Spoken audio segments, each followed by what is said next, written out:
Chapter 1272. Fire. Gu Yundong narrowed her eyes and slowly looked in the direction of the backyard door. Duan Wan, on the other hand, was so shocked that she broke the chrysanthemum in her hand. Her heart immediately ached. She said to the maidservant angrily, "Go and see what's going on. Don't they know that there are guests in the residence? Why are they making such a fuss?" "Yes, Mississippi." The maidservant quickly ran out. Not long after, she ran back with an anxious expression. "Miss, bad news. The guest room in the east is on fire." Duan Wan suddenly turned her head. "What did you say? It's on fire?" She hurriedly ran out of the greenhouse. Gu Yundong and Tong Shuitao looked at each other and quickly left the greenhouse. As soon as she walked out of the backyard, she saw the servants of the Duan residence running east with various fire-extinguishing tools in their hands. Gu Yundong turned her head and looked to the east. As expected, there were flames soaring into the sky and screams were endless. She followed Duan Wan and walked forward. Halfway there, she happened to see Shao Qingyuan and the others who were also rushing over. Do Fukong looked meaningfully at Gu Yundong's face.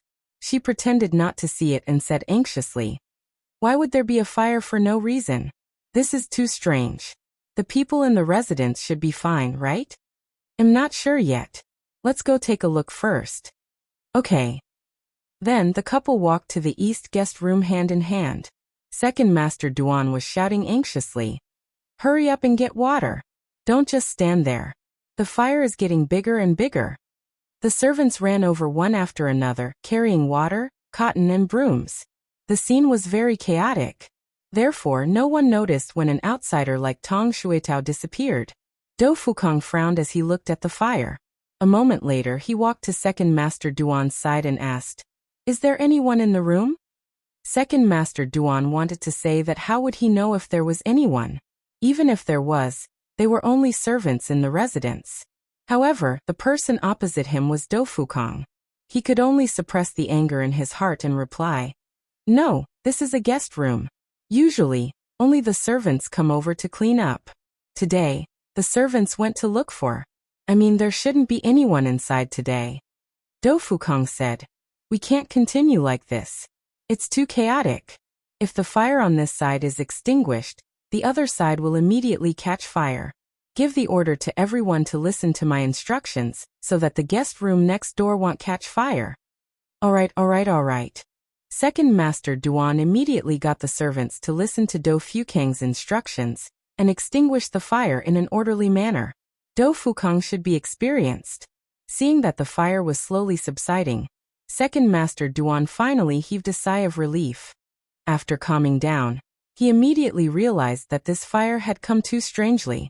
Although the area around the guest room was dry, it was not to the extent of starting a fire for no reason. Someone must have set it off. Duan Wan. It must be Duan Wan. Second Master Duan's pupils constricted. He quickly walked to Second Aunt Duan's side and whispered, "This fire might have been set by Duan Wan. She must have wanted to take this opportunity to leave the Duan residence with her two maidservants. Hurry up and bring people to take a look. Don't let them escape." Second Aunt Duan suddenly came back to her senses. "Okay, I understand. I'll go right away." With that, she left in a hurry with a few old women.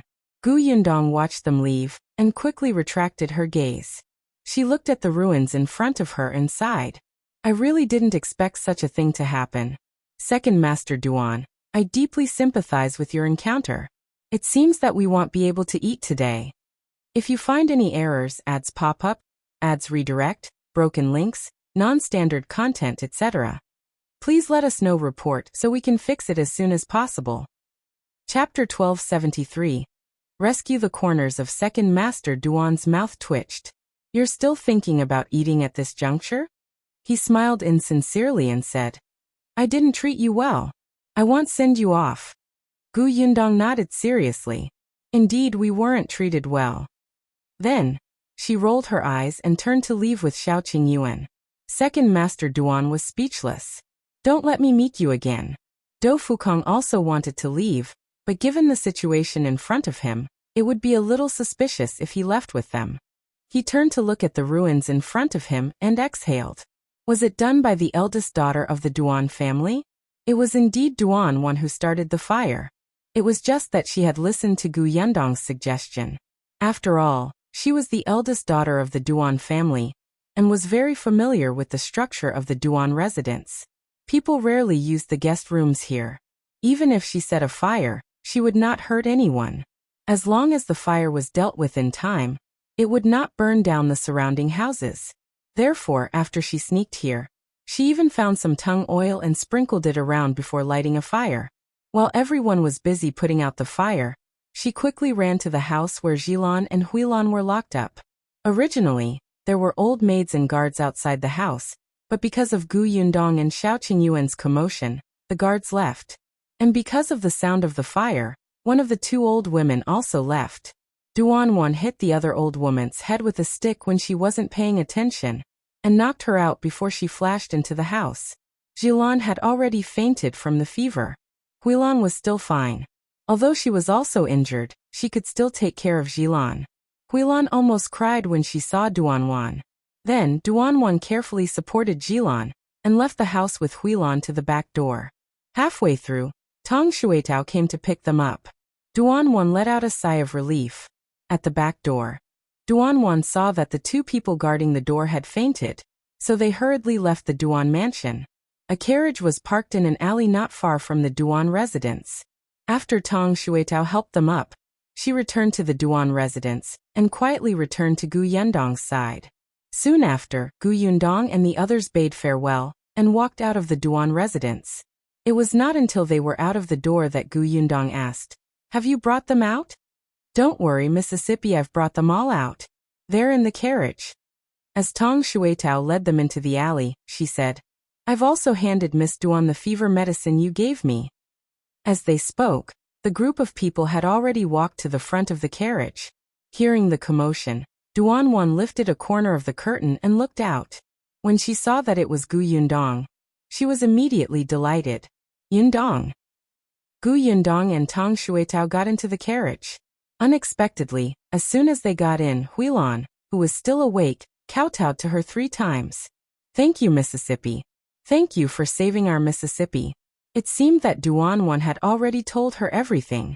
Gu Yundong waved her hand. "Let's not talk about this for now. You're all injured. It's more important to treat your illnesses first." As they spoke, the carriage began to move. The carriage drove all the way to Gu Yundong's grocery store. Finally, they stopped at the back door of the provision store. Shao got out of the car and knocked. Uncle Yu hurriedly opened the door, and was stunned to see them. It wasn't until he saw Tong Shuitao carrying an injured girl down that he suddenly understood and said softly, "Come in first. If you find any errors, ads pop up, ads redirect, broken links, non-standard content, etc., please let us know report so we can fix it as soon as possible." Chapter 1274. Gu Yundong's praise. There were several rooms at the back of the provision store. Uncle Yu brought them to a clean and spacious room, and made a bed for Jilan to lie down. Looking at the 2 injured ladies, Uncle Yu asked, "Gu girl, do you want me to call a doctor over?" Gu Yundong thought for a moment and said, "Do you know a reliable and tight-lipped female doctor?" Shao Qingyuan was a doctor, but Jilan and Huilan had been beaten. Their injuries needed to be treated with ointment, so it was naturally not appropriate for Shao Qingyuan to do it. It would be more convenient for a female doctor to do it. Uncle Yu really did not know any female doctor. There were only 3 men in the Yu family. Usually, if there was a headache or fever, they would go to the medical center to see a doctor. They really did not have any contact with female doctors. It was Shao Qingyuan who said, "Huimin Medical Center is not far from here. There should be a female doctor in their clinic." Gu Yundong's eyes lit up. "That's right. How could I have forgotten about the Huimin Medical Center?" The Huimin Medical Center here was open last year, but as a major medical center with a chain across the country, there were usually female doctors in it. Gu Yundong and Huimin Medical Center were old acquaintances. She knew that this clinic had a good reputation, and was reliable and trustworthy. Tong Shuitao immediately volunteered. "Oh, go fetch one." She immediately ran out of the provision store. Duan turned to look at Jilan and Huilan, and wiped her tears. After a while, she looked up and said to Gu Yundong, "Yundong, thank you so much this time. I didn't want to trouble you, but I didn't expect to implicate you again. I'm sorry I'm too useless. Gu Yundong did want to scold her. Why couldn't they discuss it together? However, seeing that her head was about to sink into the ground, she would probably become autistic if this continued. Moreover, it seemed that she was really repenting. There was no need to say anything serious. Gu Yundong gave her a sidelong glance. It's good that you know your mistake. Don't be so impulsive next time. However, the fire you set was not bad. You personally brought your two mates out. No matter what, you completed the task alone. It wasn't easy. You have improved. Duan suddenly raised her head, and a trace of joy flashed across her face. Did I really do well? Yeah, it's pretty good. Everything was going well. Duan wiped her face. She had been praised many times in the past, but she had never been praised like this. Her entire body felt warm, and her heart felt like it was about to bloom. Gu Yundong actually praised her. Someone as capable as her actually praised her. Duan took a deep breath. She had grown up. Not long after, Tong Shuitao returned with a female doctor. Without a word, the female doctor examined the unconscious Yilan. Xilan's injuries were actually not fatal, but there were several places with open wounds. Second Master Duan wanted to keep them alive to lure Duan out, so he didn't kill them.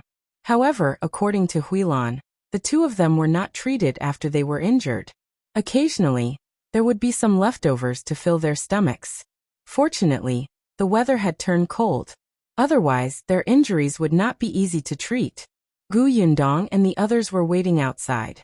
Uncle Yu and the other two also came over. They had seen Duan and knew who she was. However, the three of them did not ask further. They turned around and went to the kitchen to prepare lunch. It was only after lunch that the female doctor came out with a tired expression. After instructing her to rest well and prescribe medicine, she left. Gu Yundong was about to enter the room to take a look when Do Fukong came over. If you find any errors, ads pop up, ads redirect, broken links, non-standard content, etc., please let us know report so we can fix it as soon as possible. Chapter 1275. Not the big picture again. As soon as he arrived, Do Fukong asked, "Where's the eldest daughter of the Duan family?" Gu Yundong had already heard from Duan that she had met Do Fukong. Now that she heard him ask, she could not help but look at him sideways. Why are you so concerned about her? Do Fukong was speechless. Because she is the eldest daughter of the Duan family. Gu Yundong looked inside and said, "She's inside. Her two maidservants are injured."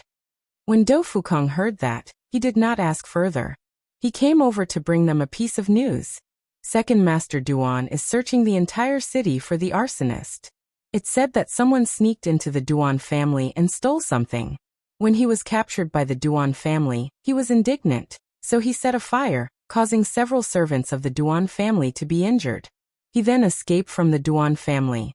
Therefore, Second Master Duan reported it to the officials, and is looking everywhere for them now.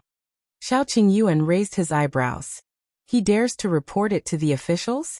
He was clearly looking for Duan, but he still dared to make a big deal out of it.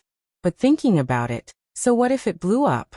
As long as he found Duan, he could take her back to the residence. As for how to deal with her after returning to the residence, it was up to the Duan family behind closed doors. As for what Second Master Duan had done to Duan previously, there was no evidence. Even if Duan came out to accuse them, they would be able to find an excuse. There was nothing to be afraid of. Gu Yundong could not help but roll her eyes. Second Master Duan was really angry this time. Do Fukong said, "Since the eldest daughter of the Duan family is staying here, it shouldn't be a big deal." "Your shop," he smiled.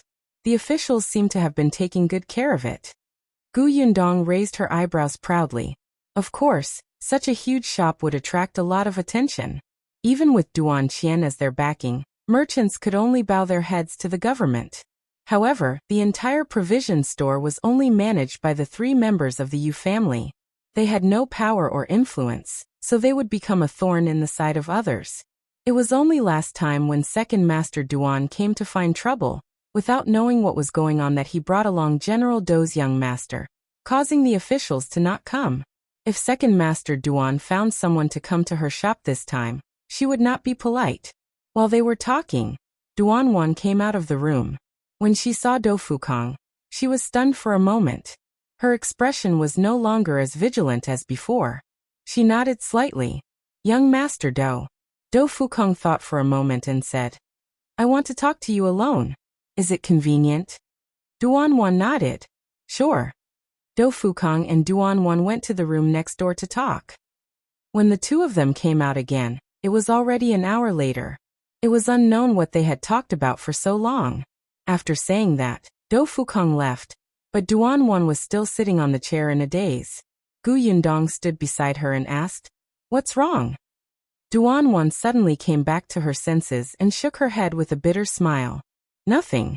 It was just that Do Fukong had analyzed the current situation with her, and made her understand that at this moment, not only could she not take revenge on second uncle and second aunt, but she also had to help find those people who were originally loyal to eldest brother, and make sure that they temporarily obey second uncle's orders. Duan felt very upset. She was just a young lady who did not know anything about the world. She did not want to care about the big picture at all, and did not want to make second uncle and second aunt happy. She could not wait for those managers to find trouble with second uncle. However, the Duan family was her brother's hard work. Those managers could withstand the pressure for a while, but they could not withstand it for a lifetime. If they continued to go against second uncle, the consequences would be that they would all lose their jobs. If you find any errors, ads pop up, ads redirect, broken links, non-standard content, etc., please let us know report so we can fix it as soon as possible. Chapter 1276. Yundong's Wei. Duan looked at Yundong blankly. Yundong, if it were you, what would you do? Yundong looked conflicted and constipated. After a while she said, My method might not be suitable for you. Therefore it's useless for you to ask. But Duan still wanted to know. Tell me. All right. Yundong sighed. If it were me, I would kill second uncle and second aunt, and take all the Duan family's assets into my own hands. Do Can's request is that the Duan family can't fall, so if I have the ability to support the Duan family, naturally, their worries will not exist. Duan. She was about to cry.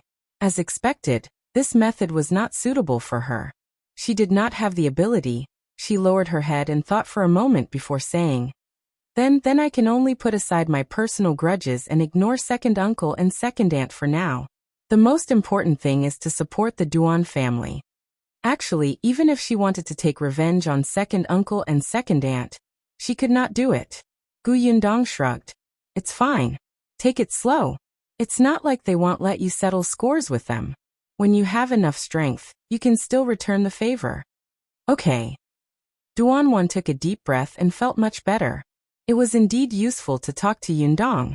I'll wait for Jilan and Huilan to recover first. She had matured. As expected, in the following days, second master Duan was looking for people outside in full swing. Of course, there were also people who came to the Gu family's grocery store, but at most, they stood in front of the shop to take a look. They would not come to the backyard. Second master Duan's goal was mostly those inns or rented houses. Unfortunately, there was no progress. As for Duan, with Do Fukang's help, she contacted the managers who were still on her side. She told them to conserve their strength and wait for her brother to come back, so that they could temporarily submit to second master Duan. Yundong and Shao Qingyuan chatted with the Yu family and learned about the situation in the shop for the past 2 years. Initially, she and Shao Qingyuan only planned to stay in Wanqing Prefecture for a few days before taking a boat to the capital. Now that Duan's matter had happened and Do Fukong and Shao Qingyuan had reunited after a long time, they were getting more and more compatible. They would not be able to leave anytime soon. However, Yundong could not stay in Wanqing Prefecture forever. What if Duan Qian did not appear? Therefore, she was also planning to leave. During this period of time, Duan had been learning some business from her. She felt that she could no longer muddle through her days. Especially when she heard that there was the eldest daughter of the Nia family in the Xuanhe Prefecture, and that even though her family pampered her, she still opened a milk tea shop with Yundong.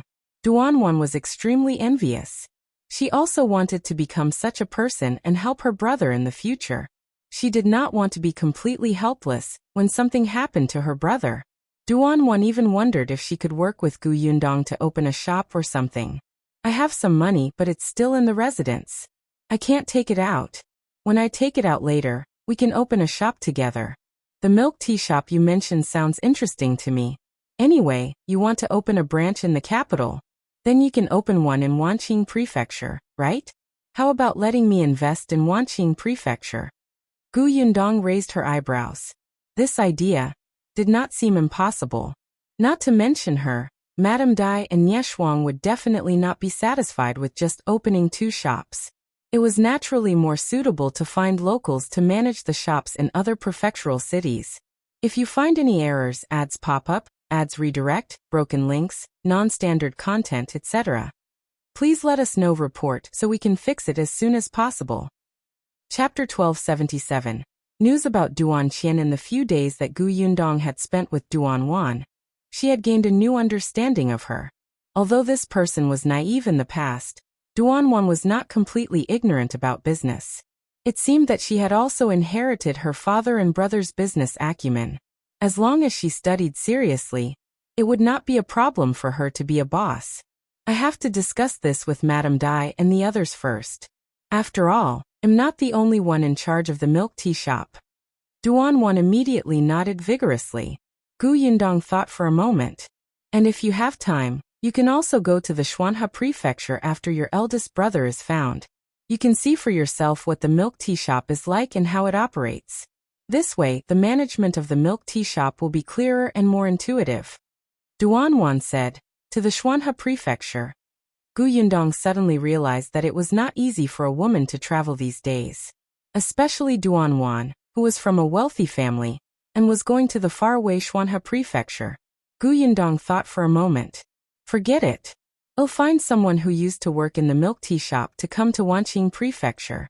However, this matter might take some time. I still have to go to the capital. If you really want to open a milk tea shop, you can find a suitable shop first.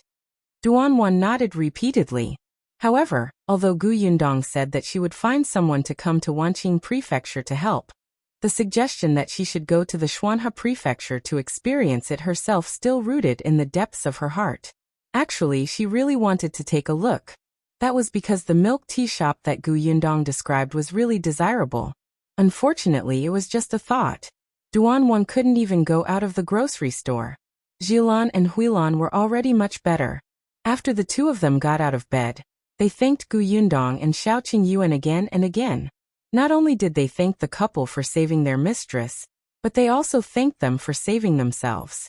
Seeing them getting better, the smile on Duan's face finally increased. On the 7th day after Second Master Duan searched everywhere in the prefectural city for Duan, Do Fukong hurriedly ran to the backyard of the provision store. He could not hide the joy on his face. There's news about Duan Qian. Do Fukong heaved a sigh of relief when he heard this. There was really no choice.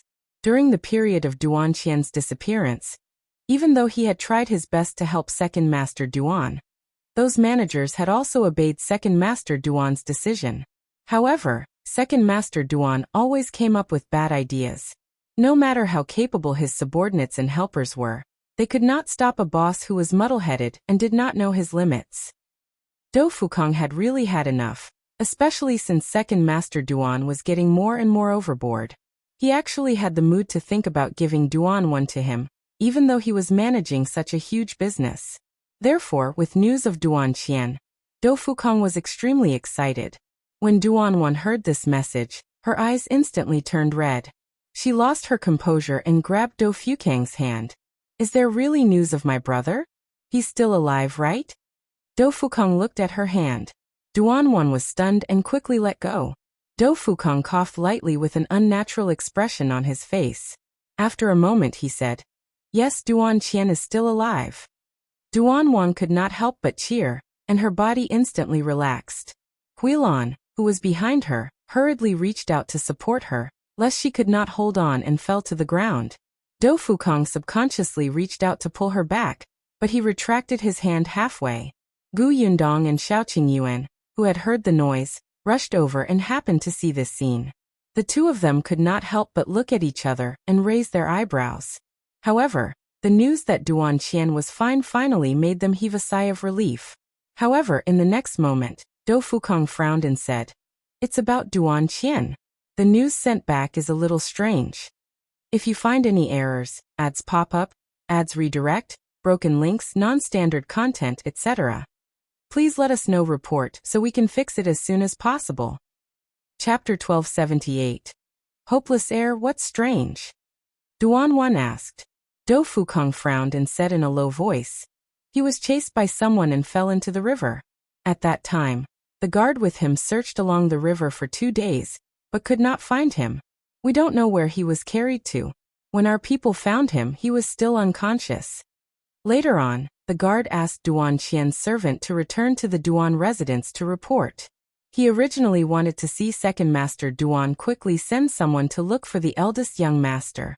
Unexpectedly, Second Master Duan could not wait for Duan Qian to never return and die outside. The servant was not by Duan Qian's side when he disappeared, so he did not know the reason for his disappearance. The guard felt that something was amiss, so he did not tell him the details. It was only when General Dou's men ran to the Qingyuan prefecture and found the guard that they found out that Duan Qian was being hunted. Why was my brother chased in Qingyuan prefecture? Did he offend someone in Qingyuan prefecture? Duan Wan's heart skipped a beat when she heard the word chase. Dou Fukong said, "The strangest thing is that when Duan Qian went to the Qingyuan prefecture, he only discussed business with others and did not touch anyone's interests. The merchant who made a deal with him was also very satisfied with the cooperation plan Duan Qian gave him. He was the most anxious one when Duan Qian disappeared. That group of people seemed to have suddenly appeared, as if they had a deep hatred for Duan Qian." Shao Qingyuan asked, "Could it be an enemy from Wanqing prefecture?" "That's unlikely. Duan Qian's journey to the Qingyuan prefecture was very secretive. Even Second Master Duan didn't know. If not for that servant coming back to report, he probably wouldn't know that Duan Qian had actually gone so far. Moreover, if anyone wanted to kill Duan Qian, it's most suitable to do it on the way to the Qingyuan prefecture. There's no reason to let him reach the prefectural city safely before doing it." Duan Wan nodded. "That's right. My brother only told me about the trip to Qingyuan prefecture. He also told me not to tell anyone. I didn't even tell Jilan or Huilan. In that case, there was indeed a problem. Who did Duan Qian offend to want him dead? Let's talk about this when Duan Qian comes back. Even if he doesn't know everything, he should have a clue." Yundong said. "Is he back now?" Dou Fukong nodded. "He's already on his way back. He'll arrive at the prefectural city in a few days." Duan Wan immediately clasped her hands together and murmured with her eyes closed, "Fortunately, eldest brother is still alive. He is still alive." These days she had been on tenterhooks. Every night, she could not sleep. Once she fell asleep, she would have nightmares, afraid that she would never see her brother again. However, she could only stay in the backyard of the grocery store. Even if she wanted to leave the city and go to the temple to pray for Buddha's blessing, she could not. Now that she heard the good news, Duan Wan was sincerely grateful to the heavens and the Dou family. However, there was still a problem. Where will Duan Qian stay after he returns? Yundong asked. "According to you, he's still injured and needs to recuperate. It's not appropriate to send him back to the Duan residence. We have to find a place to settle down. We can't let Second Master Duan know." "Don't worry about that. Father and I have already discussed it. When the time comes, we will directly get the guards to escort him to the general's residence. There will be a doctor in the residence who can treat his injuries. After he recovers, he can decide whether to stay or leave." In short, the father and son of the Dou family could not wait for Duan Qian to recover and take over the Duan family as soon as possible. Second Master Duan was simply a hopeless heir. If you find any errors, ads pop up, ads redirect, broken links, non-standard content, etc., please let us know report so we can fix it as soon as possible. Chapter 1279. Siblings meet. Duan Qian's problem had already been solved, so everyone was relieved. They would just wait for him to return. In the next 5 days, Second Master Duan still did not give up on finding Duan. However, there was no progress at all, making Second Master Duan even more irritable. On the 5th day, just after they had breakfast, the servants of the Dou family came knocking on their door with good news. Duan Qian was back. Duan was so happy that she almost kicked her shoes over. She ran straight to the courtyard and asked anxiously, "He's really back? How is he? Is his body okay? Has he woken up?" The servant said in embarrassment, "Young master didn't say the details. He only asked me to inform you and let you go to the residence to take a look." "Then let's go." Duan was about to walk out of the courtyard. After taking 2 steps, she suddenly came back to her senses. She slapped her head hard and hurriedly went to look for Yundong. Yundong heaved a sigh of relief when she heard the news. Originally, she did not intend to go to the Dou residence. She would just let Duan and her brother have a good chat. However, the servants of the Dou mansion said that Dou Fukong had invited them to the Dou mansion as guests. She and Shao Qingyuan changed their clothes and got into the carriage from the back door. The group went straight to the Dou residence. Dou Fukong was already waiting for them there. General Dou was not around. He was very busy now. There were still some small tumors in Wanqing Prefecture that had not been cleaned up, so he almost never stayed at home. Therefore, Shao Qingyuan and Yundong had been in the Wanqing Prefecture for a while, but they had not seen him. Dou Fukong brought them to the room where Duan Qian was placed. The doctor in the room was taking Duan Qian's pulse. Duan Qian was unconscious for the time being, but he was fine. Yundong's gaze fell on Duan Qian. Perhaps because he had not had a good time recently, he looked very haggard. There were scars on his face and his lips were pale. He was a completely different person from the elegant young master Yundong had seen last year. Yundong sighed. Seeing that the doctor had come out, she went out with Shao Qingyuan. Only Duan was left in the room, wiping her tears and grabbing Duan Qian's hand. The doctor told him about Duan Qian's situation. Fortunately, young master Duan has some martial arts skills. When he fell into the river, he protected his key parts, so his life is not in danger. However, his internal injuries are quite serious, and he needs to recuperate well.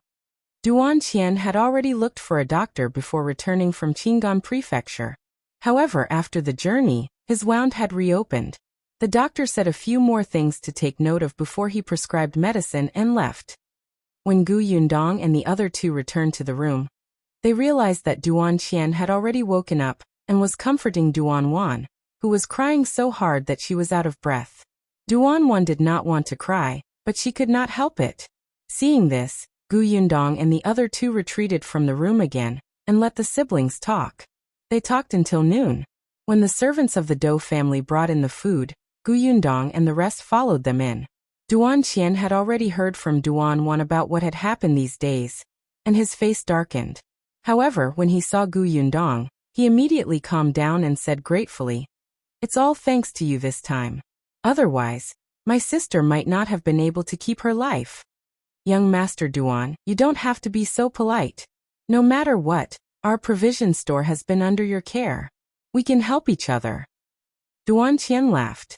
There was no need for him to take care of the Gu family's provision store. In the end, the siblings owed Yundong a huge favor. If you find any errors, ads pop up, ads redirect, broken links, non-standard content, etc., please let us know report so we can fix it as soon as possible. Chapter 1280. It's also related to Shao Qingyuan. Forget it. When he recovered, he would slowly return the favor. There would always be a chance. Duan Qian looked at Dou Fukong again. "Thank you for your kindness, young Master Dou. If you need me in the future, just let me know." Seeing that he was in good spirits, Dou Fukong did not waste any time and asked him directly, "Does young Master Duan know who was chasing you? Why were they chasing you?" Duan Qian lowered his head and nodded after a moment of silence. "I do." Their interest was piqued. More than 10 years ago, a group of human traffickers roamed the nearby prefectural cities and abducted many children. At that time, the Duan family participated in this matter, causing the group of human traffickers to be arrested. The leader of that group was directly beheaded, and the gang dissipated. Unexpectedly, after more than 10 years, That leader's wife made a comeback and found the Duan family, who was involved in the incident.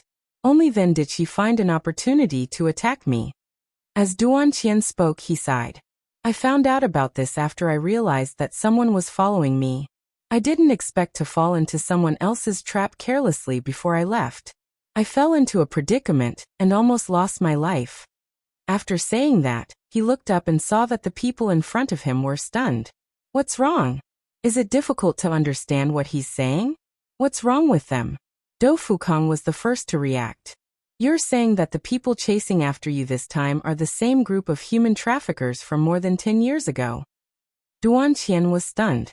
To be precise, they're not the same group of people. The leader of these people now is that guy's wife. Dou Fukong took a deep breath. He did not expect this to be the case. He grabbed Duan Qian's hand and smiled bitterly. In that case, we implicated you. What do you mean? Duan Qian looked confused. Gu Yundong pointed at Dou Fukong and Shao Qingyuan beside him and said, they were among the children who were abducted back then.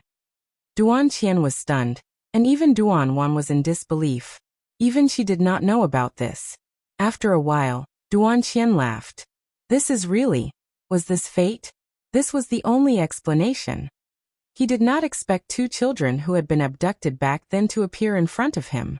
One was General Dou's son, and the other was Gu Yundong's husband. As it turned out, they had saved him and Weiner. The ancients did not lie. Every cause had a consequence. Dou Fukong instantly felt a sense of familiarity. Shao Qingyuan also nodded slightly. However, very quickly, the topic became serious again. These human traffickers are really detestable. Don't worry, I'll get to the bottom of this matter. I also want to settle the score with them. Shao Qingyuan looked at Gu Yundong. Gu Yundong knew what he meant and immediately said with a smile, if you want to do it, do it. I will definitely support you. That incident back then had also hurt Shao Qingyuan. Who would have thought that these human traffickers would make a comeback and look for Duan Qian first? Who knew if they would find Dou Fukong and Shao Qingyuan?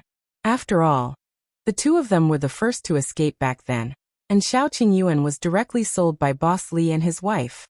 It was simply too easy to track Boss Li to find his whereabouts.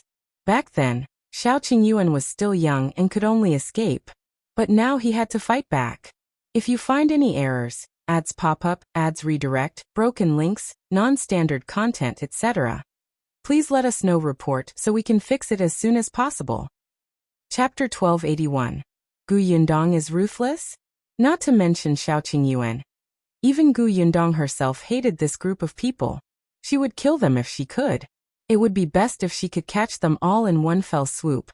She did not want another son or daughter to inherit their career. Shao Qingyuan tightened his grip on her hand. Then the capital. There's no hurry. You know why we're going to the capital, so I'll naturally listen to you. Shao Qingyuan really wanted to reach out and hug her, but unfortunately, there were a few pairs of eyes glaring at him from the side. It ruined the atmosphere. He could only restrain his hands and smile happily. The others in the room were speechless. For some reason, they felt that this place was not suitable for them to be present. However, Shao Qingyuan had already retracted his thoughts and said, in that case, when are we going to Qingyuan Prefecture? He was talking to Dou Fukong. Duan Qian was going to stay here to recuperate, so only he and Dou Fukong would go. Dou Fukong was eager to give it a try. Just as he was about to say that they would set off the next day, he was stopped by Duan Qian. Actually, there's no need to go to Qingyuan Prefecture. As long as the news that I'm still alive spreads, those people will immediately come to Wanqing Prefecture, he said. Even if the news doesn't spread, they should come soon. Everyone in the room looked at each other. You mean, that woman has gone crazy? In order to avenge her husband, she will do anything. This time, she attacked me. Perhaps she will attack the entire Duan family next. At this point, Duan Qian patted the back of Duan Wan's hand worriedly, as if he was afraid that something would happen to her. It said that 2 years ago, that woman had a subordinate called Master Qian. His methods were cruel as he specially searched for children from the Qingyuan Prefecture. That woman originally planned to let this Master Qian come to the Wanqing Prefecture to investigate the Duan family first before waiting for an opportunity to make a move. She didn't expect that Master Qian to be killed. Those people who were originally following Master Qian fled and hid for fear of being held accountable. Coincidentally, they encountered the chaos in the Qingyuan prefecture. That woman suffered heavy losses, so she couldn't come to the Wanqing prefecture to cause trouble for the Duan family. Now they've been recuperating for 2 years and plan to make a comeback. Therefore, that woman had already set her sights on the Duan family 2 years ago. It was just that she was unlucky. Master Qian, who she had to use, was inexplicably killed, and thieves entered Qingyuan prefecture. Only then did she give up. When Gu Yundong heard this, her expression became strange. Master Qian? He specialized in abducting children in Qingyuan prefecture? His methods were cruel? He was dead. After a moment of silence, she asked Duan Qian, "Is the Master Qian you're talking about a fierce-looking man in his 30s with a scar on his face and a particularly rough voice, called Qian-san?" Duan Qian was speechless. He did not know what Master Qian looked like, nor had he seen him before. However, he said, "I heard that it's indeed so. He was called Qian-san. Have you seen him before?" Gu Yundong laughed dryly. She lowered her head and touched her nose. Do Fukong suddenly seemed to have thought of something and asked, "Could it be that you killed Master Qian?" As far as he knew, Gu Yundong had fled to the Xuanhe prefecture, and Master Qian had died during the disaster. Gu Yundong suddenly looked up and denied it with a serious expression. "How is that possible? Do I look like such a ruthless person? How can I casually kill someone?" "Aren't you a ruthless person?" Do Fukong thought of the Qian family's decline. Duan Wan thought of the Duan family's burning guest room.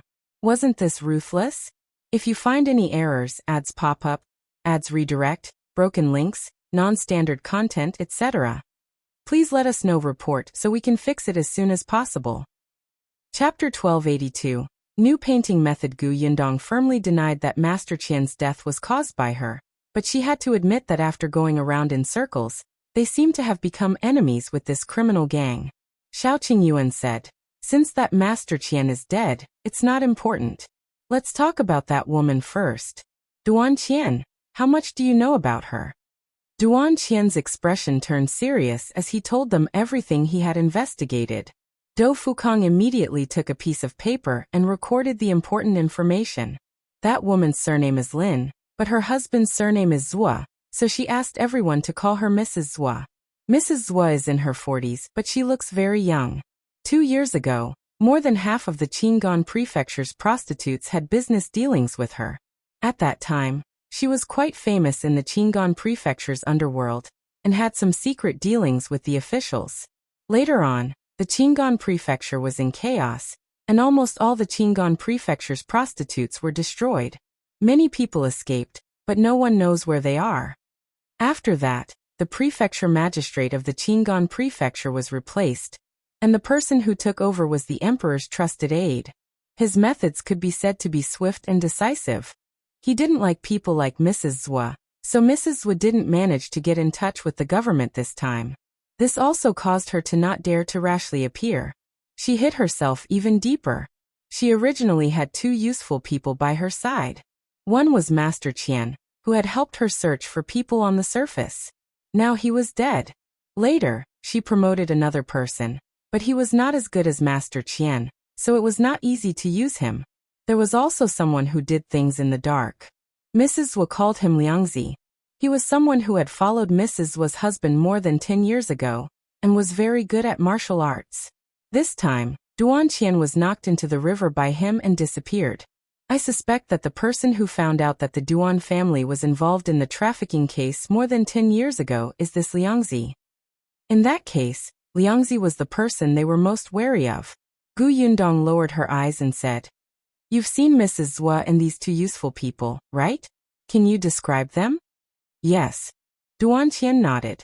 Do Fukong was stunned and asked, "Are you going to draw their appearances?" "That's good. I've recently learned a new charcoal drawing method." Duan Qian, "Tell me. I'll draw and see." Gu Yundong had wanted to draw it herself, but when she heard him say that, she did not move and stood at the back to watch. Do Fukong got the servants to find a charcoal pencil and sat in front of the table, looking like he was ready for battle. Duan Qian told her what Mrs. Wu looked like. She's not tall, about 6 feet 6. Gu Yundong touched her chin. According to the measurements of this dynasty, 6 feet 6 was about 1.55 meters. She likes to dress like a man. There's a hint of heroic spirit in her eyes. She's very thin, even thinner than my sister. Her eyebrows are long and have grown all the way here. Her nose is slightly straight, her phoenix eyes are a little white, and her mouth. Duan Qian spoke very carefully. Fortunately, he had a good memory and was a very observant person. Dou Fukang lowered his head and drew as he listened. After a while, he heaved a sigh of relief and handed the paper to Duan Qian. Is this her? Gu Yundong took a look and felt that she was very ugly. Did Mrs. Wu really look like this? Duan Qian looked at the painting. How should he put it? It was hard to explain. If her nose and eyes were all separated, he would have some impression of her, but they were all combined. What was this? Is it because I didn't describe it clearly, or is Dou Fukang's painting skills too poor? Duan Qian looked up and glanced at Dou Fukang. If you find any errors, ads pop up, ads redirect, broken links, non-standard content, etc., please let us know. Report so we can fix it as soon as possible. Chapter 1283. Second Master Duan is here again after all. He was a scholar who had read a lot of poetry and books. His painting skills should be good. Then, the description was too bad, right? Duan Qian opened his mouth, wanting to say it again. Unexpectedly, Gu Yundong ruthlessly chased Dou Fukang to the side. I'll do it. You'll do it? Do you know how to draw? Dou Fukang looked incredulous. This time, Gu Yundong did not even need Duan Qian to describe the target. She had already memorized all the facial characteristics that she needed to memorize. Now she could already begin. At first, Dou Fukang didn't think much of it. However, when he saw that her movements were becoming smoother and smoother, his expression finally gradually turned serious. By the time she drew her entire face, the shock in his eyes could not be hidden. Wait, didn't she escape here? How did she know this? Duan Qian propped himself up slightly and said in surprise, yes, that's right. It's her. This is Mrs. Zhua. Duan Wan exclaimed, Yundong, you're too amazing. Gu Yundong smiled humbly. Thank you. After all, I have some talent in this area. You'll be fine after practicing more. The corners of Dou Fukang's mouth twitched. Don't be so humble. These words revealed a smug tone that deserved a beating. He pulled Shao Qingyuan and instructed him earnestly, brother, persuade sister-in-law not to say that next time.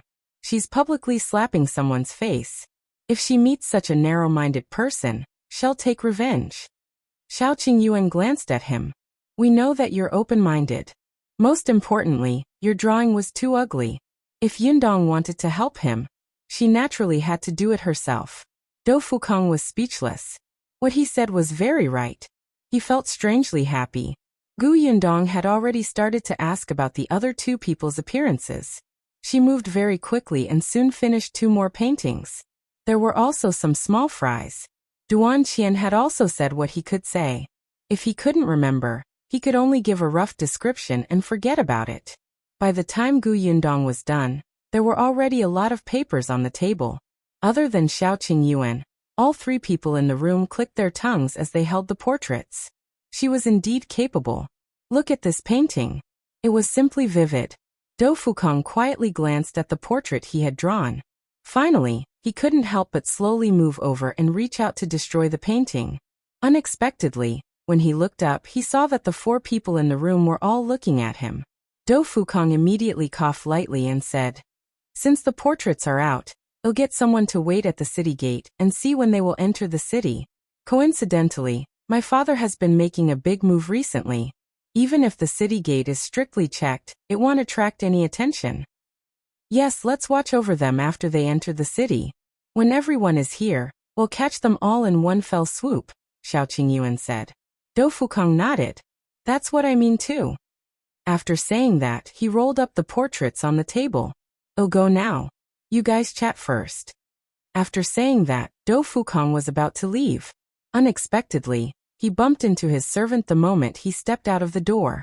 His brow furrowed. What are you doing? Young master, second master Duan and his daughter are here again. The servant hurriedly took 2 steps back and replied respectfully. Before Dou Fukong could say anything, the expressions of Duan Qian and his sister in the room had already turned ugly. Second Master Duan and his daughter still dared to come?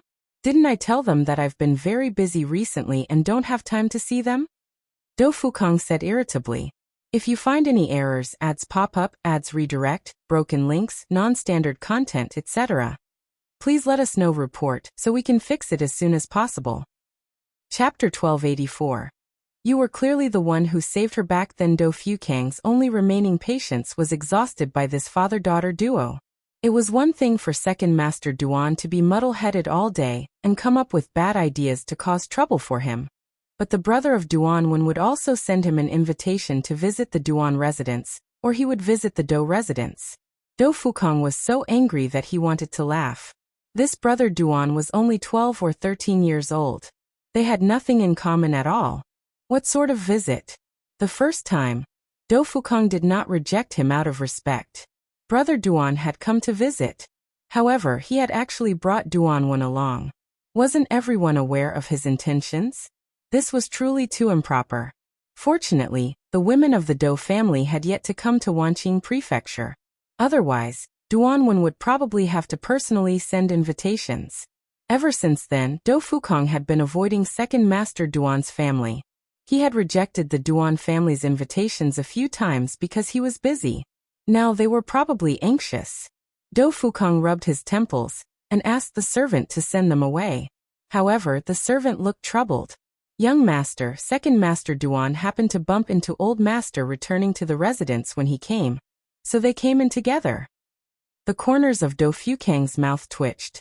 Duan Qian frowned and asked, "Did my second uncle find out about my return and specially came to visit?" Dou Fukong shook his head. "No, they are. He could not bring himself to say it. It was Duan who whispered, "Big brother, Duan has taken a fancy to young Master Dou. Second uncle wants to use the kindness from back then to make young Master Dou marry Duan." Speaking of this, Dou Fukang's face turned ashen. Duan Qian was enlightened, but then he was a little puzzled. My second uncle is also indebted to young Master Dou? It's about the kidnapping of young Master Dou more than 10 years ago. It was Duan who reported it on behalf of young Master Dou. Second uncle helped to catch those human traffickers. Duan had already figured out the ins and outs of the matter. She could only say that second uncle's luck was a little too good. For the sake of that matter, she reckoned that General Dou would still help them when her eldest brother dealt with her second uncle. Therefore, Duan often secretly thought that if second uncle went overboard, he might be able to fall out with the Dou family. That way, everyone would be happy. Moreover, General Dou had already done his best to help second uncle and the others. More than 10 years ago, General Dou had also given second uncle a reward. Now that he had helped second uncle so much, he couldn't really ask young Master Dou to marry the girl, right? Duan was unhappy and turned to look at her brother. Unexpectedly, Duan Qian also looked stunned. He asked in shock, "What did you say just now? You mean that Duan was the one who reported the kidnapping more than 10 years ago?" Yes. Why? Duan Qian said. "But you were the one who reported it back then. Why did it become Duan?" What? Not only Duan, but even Dou Fukong was shocked. He suddenly turned around and returned to the room, grabbing Duan Qian's shoulder. Seeing Duan Qian moan, he remembered that he was still injured. He hurriedly let go and asked, "What did you say just now? The little girl I met back then who reported the news was eldest Miss Duan?" Duan Qian nodded. "It's indeed Weiner." He looked at Duan. "Don't you remember?" Duan shook her head in a daze. "No, I don't remember." "Is that true?" She looked at Dou Fukong and then at Shao Qingyuan. "It's really me?" Duan Qian frowned and nodded solemnly. "It's you. I was already 8 years old back then. I remember it clearly. If you find any errors, ads pop up, ads redirect, broken links, non-standard content, etc., please let us know report so we can fix it as soon as possible. Chapter 1285. The truth back then. Duan swallowed her saliva. So I was the one who saw young Master Dou being kidnapped back then, and ran to tell second uncle that second uncle went to save him? Of course not. Duan Qian denied it. Back then, after you returned, you found me directly. I brought you to father. Later, father immediately brought you to the small house where the children were locked up. However, there was no one in the house anymore. Father still had some ties with the prefecture magistrate of the prefecture city back then, so he went to report to the officials first. Duan Wan didn't remember what happened back then, but Duan Qian remembered it deeply. Father originally planned to let the government take over this matter after reporting it to the officials.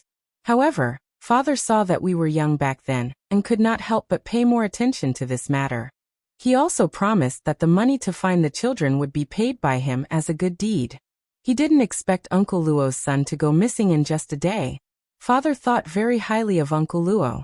He suspected that that group of human traffickers also abducted Uncle Luo's son. Therefore, not only was the government looking for that group of people, father also sent many people to track them all the way to Qingyuan Prefecture. In the end, he found them in Qingyuan Prefecture. Coincidentally, second uncle was meeting friends in Qingyuan Prefecture during those days. Father wrote a letter and got someone to send it to second uncle at full speed. He asked second uncle to find father's friend for help before saving the children. The 4 people in the room were speechless. It turned out that this was the case. Therefore, when General Do looked for his benefactor, it was second uncle Duan who showed up. Second uncle Duan had indeed helped, but he had actually played a negligible role. After General Do thanked him and paid him, this favor was enough. However, this shameless person actually still considered himself a benefactor more than 10 years later, and even dreamed of marrying Duan Wan to Do Fukang? Gu Yundong suddenly narrowed her eyes. No wonder second uncle Duan was so eager to harm Duan Wan previously. He wanted to match her with that old Master Zheng, and seized the time to matchmake Duan Wan and young Master Do. He was afraid that he would not be able to gain any benefits after the matter fell apart. Do Fukang also thought of it. He slammed the table hard. How despicable. Duan Wan was stunned. She glanced at Do Fukang and thought about Gu Yundong's words. Could it be that second uncle was afraid that she would marry Do Fukang? How was that possible? She pursed her lips and lowered her head slightly. After a moment, she asked softly, "Then was Uncle Luo's son also abducted by those human traffickers?" No, Uncle Luo's son was taken away by someone who had a grudge against him. Later on, it was father who helped find him. In order to save Uncle Luo's son, father was injured. Therefore, Uncle Luo was very loyal to father. Duan Wan was enlightened. No wonder he helped her without hesitation when she went to look for shopkeeper Luo. Uncle Luo was loyal not to the Duan family, but to her father, so he was loyal to her and her brother. Duan Qian sighed and looked at Do Fukang. "Young Master Do, if you don't believe me, you can go to the government office to find the document from back then. It should be there." Do Fukang looked at Duan Wan with a complicated gaze and stood up. "I believe you." As he spoke, he bowed deeply to Duan Qian and Duan Wan. "We were not cautious enough. No matter what, thank you for what happened back then." After saying that, he straightened up and said, "You guys rest first. I'll go settle this matter before coming back." After Do Fukang left, Gu Yundong and Shao Qingyuan looked at each other. What should they do? They wanted to watch the show. Hence, the two of them tacitly exchanged glances and left.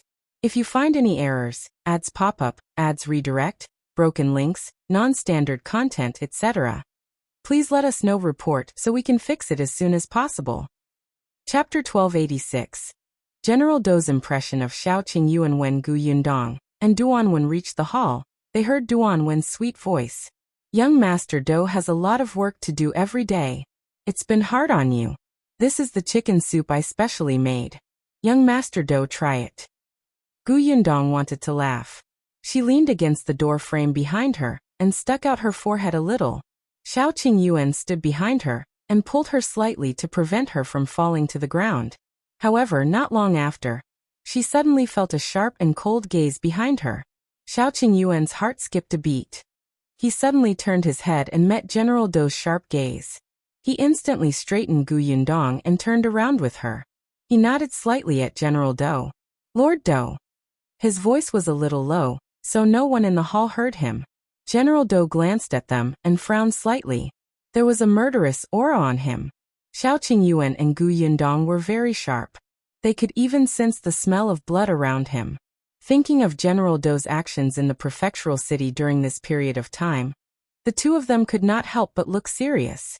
General Dou did not say anything. When he saw the two of them sneaking around just now, he was about to make things difficult for them on the spot. It was only when the butler beside him said that they were friends of Fukong that General Dou realized that the person who had escaped from the hands of the human traffickers with Fukong back then should be this person in front of him. Xiao Qingyuan. General Dou knew more. The person in front of him should be the one who had caused a huge uproar in the capital at the beginning of the year and personally inoculated the prince. This was the first time General Dou had seen Xiao Qingyuan. He was completely different from the kind-hearted doctor he had imagined. He was also worlds apart from the smart, cunning and scheming Fukong. The Xiao Qingyuan in front of him seemed to be the same kind of person as him. There was a ferocious aura around him, and he looked cold and unapproachable. He was a natural general. However, his eavesdropping just now felt a little like a villain.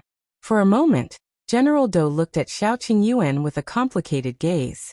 If there's anything you want to know, why don't you go in? There was really no need to listen outside. It was not something shameful. After General Dou finished speaking, he moved past the two of them and walked in. He was the one who brought Second Master Duan and the others in. Previously, he had only gone to change his clothes. Unexpectedly, just as he took a step forward, Dou Fukang's cold laughter suddenly came from inside. Second Master Duan, you should put away that little plan in your heart. It's not enough that you lied to my father more than 10 years ago. Now you still want to continue treating the Dou family as fools. Do you really think our Dou family is easy to bully? General Dou paused for a moment before silently retracting his steps. The man lied to him? He frowned and looked at Xiao Qingyuan. He did not say a word, but Xiao Qingyuan and Gu Yundong could magically read the question in his eyes. Well, it's a long story. General Dou, then tell me slowly. We feel that it is more appropriate for young Master Dou to personally say this matter. General Dou, there's nothing unsuitable about it. As a man, you should tell the truth. Then on this side, General Dou, I'll leave this to Fukong. Follow me to the study. Then General Dou turned around and left. Gu Yundong covered her face. What just happened? Did they have a conversation? Did they? Xiao Qingyuan smiled and pulled her to follow General Dou. The butler, who was not far away, looked confused. What was going on? He did not seem to understand. If you find any errors, ads pop up, ads redirect, broken links, non-standard content, etc., please let us know report so we can fix it as soon as possible. Chapter 1287. Duan Wen ran away. Gu Yundong and Xiao Qingyuan silently followed General Dou to the study. However, although this was a long story, it was really concise when Xiao Qingyuan described it. As soon as he entered the study, Xiao Qingyuan said, "The young lady who reported the case more than 10 years ago was eldest Miss Duan. The one who arranged everything and found someone to save her was the deceased Master Duan. Second Master Duan just happened to meet friends in Qingyuan Prefecture and clean up the aftermath before accepting Lord Dou's reward." General Dou, who was about to ask the servants to serve tea, was speechless. "You're done?" He glanced at Xiao Qingyuan and lowered his head in silence. After a while he said, "Young Master Duan is awake, right? Is there a problem if I go over now?" "This way, please." Hence, the three of them opened the door again and walked out. General Dou knew that Dou Fukong had brought Duan Qian home, but he had yet to meet him. Now that he knew that his father was the benefactor who had helped him a lot, and he had carelessly thanked the wrong person, General Dou felt a little uncomfortable.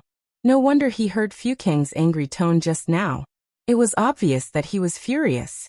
Even he had an extremely ugly expression on his face. His hands that hung by his sides were tightly clenched. Gu Yundong followed behind and touched her nose silently. She and Xiao Qingyuan followed behind him without saying a word. Just as they were about to reach the courtyard where Duan Qian was recuperating, Gu Yundong suddenly paused. From the corner of her eye, she saw someone rushing over with an anxious expression. However, when that person saw General Dou's back, he suddenly stopped in his tracks and took 2 steps back hesitantly. Gu Yundong remembered that this person seemed to be the servant who had previously reported to Do Fukong. What happened? She paused and whispered to Shao Qingyuan. "I'll go over and take a look. Accompany Lord Do to meet Duan Qian first. Be careful." Shao Qingyuan also saw the servant. Yeah. Gu Yundong took a few steps back. When she saw General Do enter the courtyard, she suddenly turned around and walked towards the servant. "What's wrong? Did something happen?" The servant hurriedly said, "Just now, young master wanted second master Duan and second Miss Duan to leave. Unexpectedly, just as we walked out of the hall, second Miss Duan suddenly ran away and said that she wanted to seek justice from General Do. We didn't pay attention for a moment, so..." The corners of Gu Yundong's mouth twitched. Was Duan one out of her mind? Who would seek General Do's help for the things that their family had done? Which way did she run? The servant pointed to the left. Gu Yundong heaved a sigh of relief. Fortunately, she was not going to Duan Qian's courtyard. Now was not the time for them to meet. "Let's go and take a look." The servant immediately led her to the left. Unexpectedly, after taking a few steps, someone suddenly rushed out. Gu Yundong took a closer look. "Oh, isn't this Duan Wan?" Duan Wan did not notice and ran over in a hurry. Just as she was about to bump into Gu Yundong, the latter moved to the side and Duan Wan uncontrollably bumped into the servant. Gu Yundong. "I really didn't do it on purpose. It was an instinctive reaction." Duan Wan and the servant were knocked to the ground at the same time. Just as Gu Yundong was hesitating about which one to pull, she heard a few dogs barking from behind. They sounded fierce. Duan Wan, who was sitting on the ground, immediately screamed, "Dog, the dogs are here. Help." She sat on the ground and moved back. If you find any errors, ads pop up, ads redirect, broken links, non-standard content, etc., please let us know. Report so we can fix it as soon as possible. Chapter 1288. Gu Yundong takes the blame. On the other hand, the servant had already stood up. He glanced at the two wolfhounds that had already run close and hurriedly scolded them. The two dogs immediately stopped obediently and stuck out their tongues. A servant ran over while panting and hurriedly pulled the leashes of the two dogs. He said, "This girl suddenly barged in and disturbed Wang Kai and Wang Zi. They thought that she was a thief and rushed out. I couldn't stop them." Wang Kai, Wang Zi? Who came up with those names? It seemed like their master had high expectations. The servant explained to Gu Yundong. Wang Kai and Wang Zi is the Lord's wolfhounds. He usually stays in the backyard. This time, he glanced at Duan Wan with dissatisfaction in his eyes. Wang Kai and Wang Zi were usually very obedient and often helped the Lord work. They were the treasures of the entire general's residence. However, when Duan Wan saw the two dogs being restrained and pulled away, she instantly heaved a sigh of relief and stood up from the ground. Without the threat of the big dogs, her thumping heart finally calmed down. Then, she looked up and saw Gu Yundong. She immediately shouted, "Why are you here?" Gu Yundong was speechless. "So you only saw me now?" Duan Wan frowned and looked at her. Then at the servant, who was rather respectful to her. However, she did not see Shao Qingyuan, and her expression changed on the spot. You're here alone? Is there a problem with me being here alone?" Gu Yundong looked puzzled. Duan Wen's expression kept changing. It was unknown what she was thinking. After a moment, she came to a realization and pointed at her angrily. "It's you, right?" Huh. What was wrong with her? She hadn't asked the dog to go after her. "It's you. You want to seduce young Master Do. You're simply shameless. You already have a husband, yet you still came here. I'm curious why young Master Do would say those words. You were the one who sowed discord and destroyed the relationship between our Duan family and the Do family, right?" Gu Yundong was dumbfounded. "What's wrong with you?" Although she had thought that Duan Wen's imagination was quite impressive when she was in the Duan family, she did not expect it to be so impressive. Just because she did not have Shao Qingyuan by her side, just because she appeared in the Do residence, this woman could determine that she had an affair with young Master Do? Damn it, this woman was simply poisonous. However, seeing that she did not deny it, Duan Wan was even more certain that this was the truth. She immediately rushed over and swung her hand at Gu Yundong's face. I'll smash your face. Let's see who else you can seduce. The servant's expression changed drastically. He wanted to stop her, but it was too late. He had just stood far away and could only shout, "Be careful." Yundong narrowed her eyes. After turning slightly to the side, she grabbed Duan hand and pulled it ruthlessly. Duan screamed. Before she could react, Yundong slapped her across the face. Then she pushed her out. Duan fell to the ground again. This time, she used a little too much strength, and her but instantly felt a burning pain. She also felt pain on her face, as if the bones in her wrist had been crushed. She cried out in pain, tears streaming down her face. Yundong looked down at her condescendingly. "Next time, if you don't keep your mouth clean, I don't mind using even more brutal methods to wash it for you. You know very well what shameful things you've done. If you want to push the blame to others, you have to see if I accept it. If you find any errors, ads pop up, ads redirect, broken links, non-standard content, etc. Please let us know report so we can fix it as soon as possible." Chapter 1289. Chased out at this moment, Second Master Duan and Do Fukong also ran over with their men, and happened to hear these words. Second Master Duan immediately ran to help Duan up. He turned around and wanted to question Yundong, but the servant beside him had already explained the matter in a few sentences. Second Master Duan's words were instantly stopped. However, Do Fukong became even angrier when he heard this. He suddenly turned to look at Second Master Duan and his daughter. "Initially, on account of our past friendship, I politely asked you to leave. I didn't expect you to be so unreasonable. You even threatened Mrs. Shao's reputation with your nonsense. Looks like I don't have to be polite to you anymore. Men, chase the two of them out." "Yes." The servants immediately came forward and pulled the father and daughter out. They did not seem to be polite at all. Second Master Duan immediately panicked. Young Master Do, we were wrong. I'll get Wenner to apologize to Mrs. Shao now." He pressed Duan's head towards Yundong, but Yundong turned around and left. Do Fukong waved his hand and the father and daughter were chased out of the Do residence. There had always been people watching outside the Do residence. After all, General Do had been the center of discussion in the entire Wanqing prefecture these days. Therefore, as soon as the father and daughter were chased out, many people immediately saw them. The onlookers were immediately stunned. What happened? Isn't Second Master Duan very close to the Do family? They were thrown out so rudely. Are these two families going to fall out? Didn't everybody say that young Master Do is going to be engaged to Second Miss Duan? Serves him right. During this period of time, Second Master Duan has the Do family backing him up. I don't know how proud he is. He thinks that he's superior to others and acts arrogantly. He's just a merchant without much ability. He really thinks of himself as young Master Do's father-in-law. In that case, the Do family is no longer Second Master Duan's backer. The Duan family's eldest young Master Duan is missing, and Second Master Duan no longer has the support of the Do family. Wouldn't the Duan family be finished in the future? These words immediately made the expressions of the people beside him change slightly. Many people had already rushed back to tell their masters. Second Master Duan and Duan originally wanted to plead for leniency and asked the concierge to let them in. But the surrounding pointed fingers were really unbearable. They could only bury their heads and leave in a hurry. Not long after, the news of Second Master Duan and his daughter being chased out of the Do family spread to more than half of the merchant families in the prefectural city. Many people cheered and secretly rejoiced. They secretly had designs on the Duan family. The Duan family shopkeepers were even more worried. However, everyone was still watching.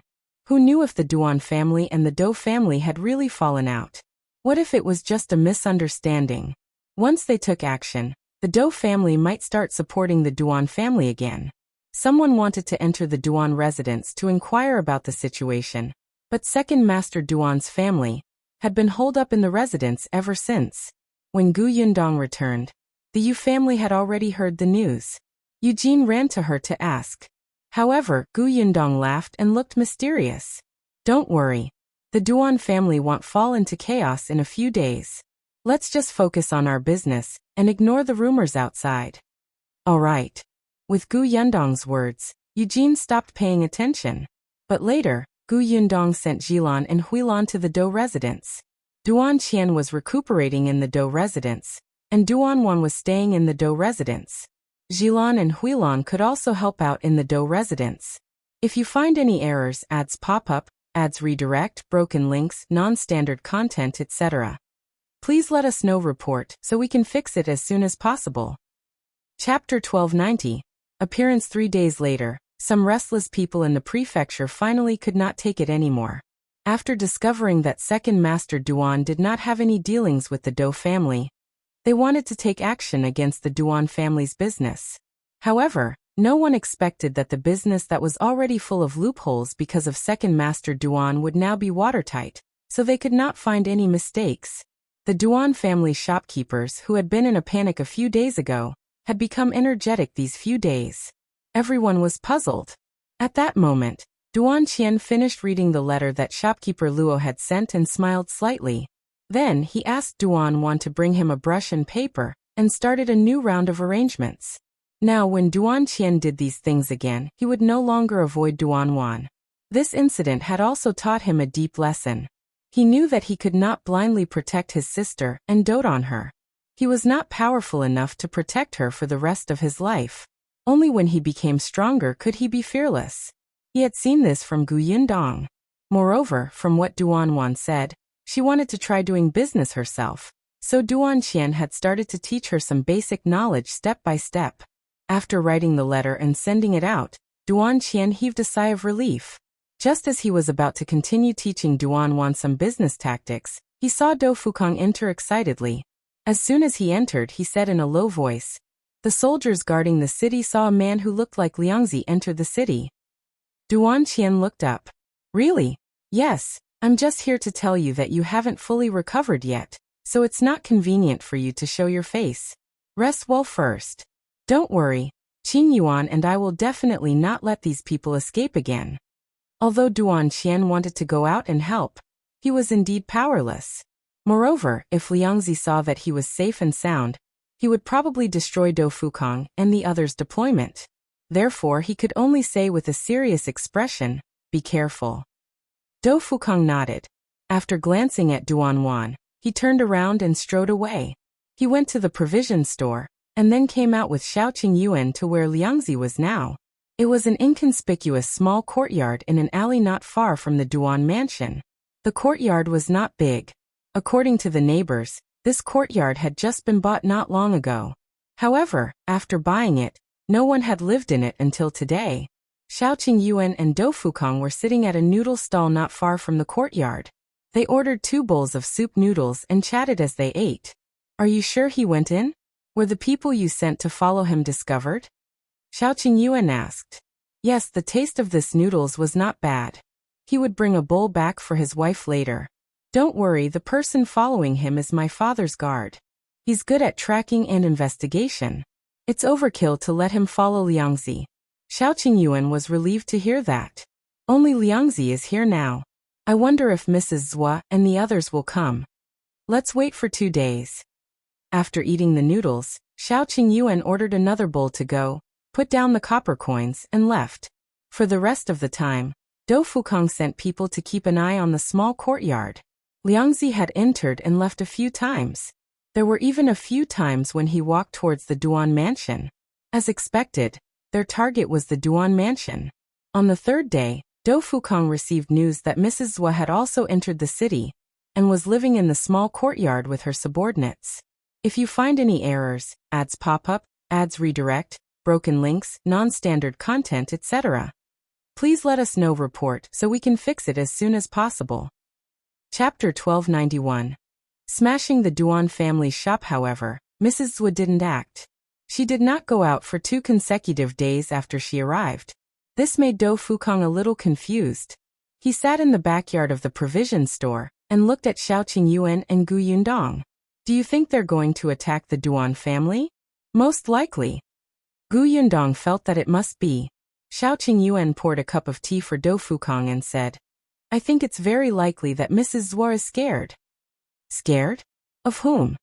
"Your father. Shao Qingyuan and Gu Yundong said in unison. Dou Fukang wasn't stupid. With this reminder, he instantly came to a realization. You're saying that Mrs. Zhua has also heard a lot of rumors these past few days that the Dou family is the Duan family's backer, making them worry. Even when I chased Second Master Duan and the others out of the Duan residence back then, it didn't dispel their wariness. They don't believe that we don't get along with the Duan family? Most likely. Then what should we do? Although Dou Fukang really wanted his father to arrest Mrs. Zhua and the others and throw them into jail, Mrs. Zhua was a cautious person and didn't leave any evidence behind. Even his father couldn't arrest her for no reason. Knowing that they were going to make a move on the Duan family, Dou Fukang had been waiting. Although it was not good to use Second Master Duan as bait, this was the most suitable method at the moment. However, Mrs. Zhua had to do something about it. Put on a show for them, Shao Qingyuan said. Dou Fukang's eyes lit up. Tell me about it. You'll get someone to destroy the Duan family's shop. Dou Fukang. Are you serious? Do you have to be so cruel? He looked at Shao Qingyuan in disagreement. After a while he suddenly stood up and walked out. I'll remind Duan Qian first. He also had to tell Duan Qian that this was Shao Qingyuan's idea and definitely not his. Unexpectedly, Duan Qian agreed. Thus, on the second day, something big happened in the Duan family's shop in the prefecture capital. A group of soldiers barged into the silk shop in the east of the city and threw the fabric in the shop to the ground. The shopkeeper wanted to stop them, but he did not expect to be immediately handcuffed and taken away. Shopkeeper Lin immediately exclaimed loudly, "What are you doing? Why are you arresting me? Why do you think you know what you've done?" The leader snorted. Shopkeeper Lin was stunned. He did not know what he had done. He struggled with all his might. You can't arrest me. Our boss is Second Master Duan. Second Master Duan and your young Master Dou are old acquaintances. Uft. The soldier hit Shopkeeper Lin's head. Don't use the flag to harm our young master again. If you have the ability, let the person surnamed Duan come. Our young master can settle all the old and new scores with him. Let's see if he dares to walk out of the Duan manor and show his face. Shopkeeper Lin's face instantly turned pale. In that case, the rumors were true. Did Second Master Duan really fall out with young Master Dou? However, he was still indignant.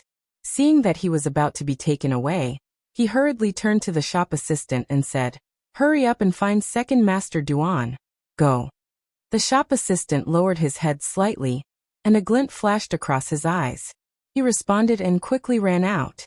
The soldiers sneered disapprovingly and left with Shopkeeper Lin. The two people at the back closed the shop and sealed it. If you find any errors, ads pop up, ads redirect, broken links, non-standard content, etc., please let us know report so we can fix it as soon as possible. Chapter 1292. Killing two birds with one stone. In the tea house opposite the silk shop, Gu Yundong and Shao Qingyuan were eating melon seeds while watching the commotion. They glanced around and quickly found a few people turning around and running away. There were also two people who followed the shop assistant who had just left, as if they wanted to see if the shop assistant had really gone to the Duan family to look for Second Master Duan, and if Second Master Duan would really save Shopkeeper Lin. Gu Yundong took a sip of tea before shaking her head and sighing. This is killing two birds with one stone. Yes. Shao Qingyuan nodded. He knew that Duan Qian would definitely agree to his suggestion. Shopkeeper Lin was the first person Duan Wan thought of to be trustworthy. Duan Qian had once saved his life. Unfortunately, this person was bewitched by beauty and had already turned to Second Master Duan's side. He even helped Second Master Duan do many things. Therefore, the first shop Duan Qian wanted to smash was the silk shop managed by Shopkeeper Lin. On the other hand, the shop assistant was on Duan Qian's side. After this matter was over, the assistant's position could probably be promoted. Of course, besides this silk shop, the other two shops that Dou Fukang had gotten someone to smash also belonged to Second Master Duan's men. This way, not only could he help Duan Qian get rid of these traitors, but he could also announce to everyone that the Dou and Duan families had completely fallen out, and the Duan family would no longer support Second Master Duan. As for Second Master Duan, he definitely did not dare to show his face. Sure enough, Someone quickly ran back and announced it loudly. You don't know this, but just now, an assistant from the silk shop ran to the Duan family and said that he wanted to look for second master Duan. The guard went in for a while before coming out.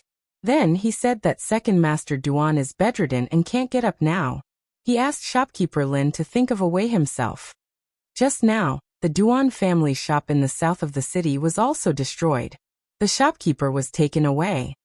F***CK. Not only did young Master Do and the Duan family not become in-laws, but they even formed a deep hatred. The Duan family is doomed. What did second Master Duan do to make the Do family so angry?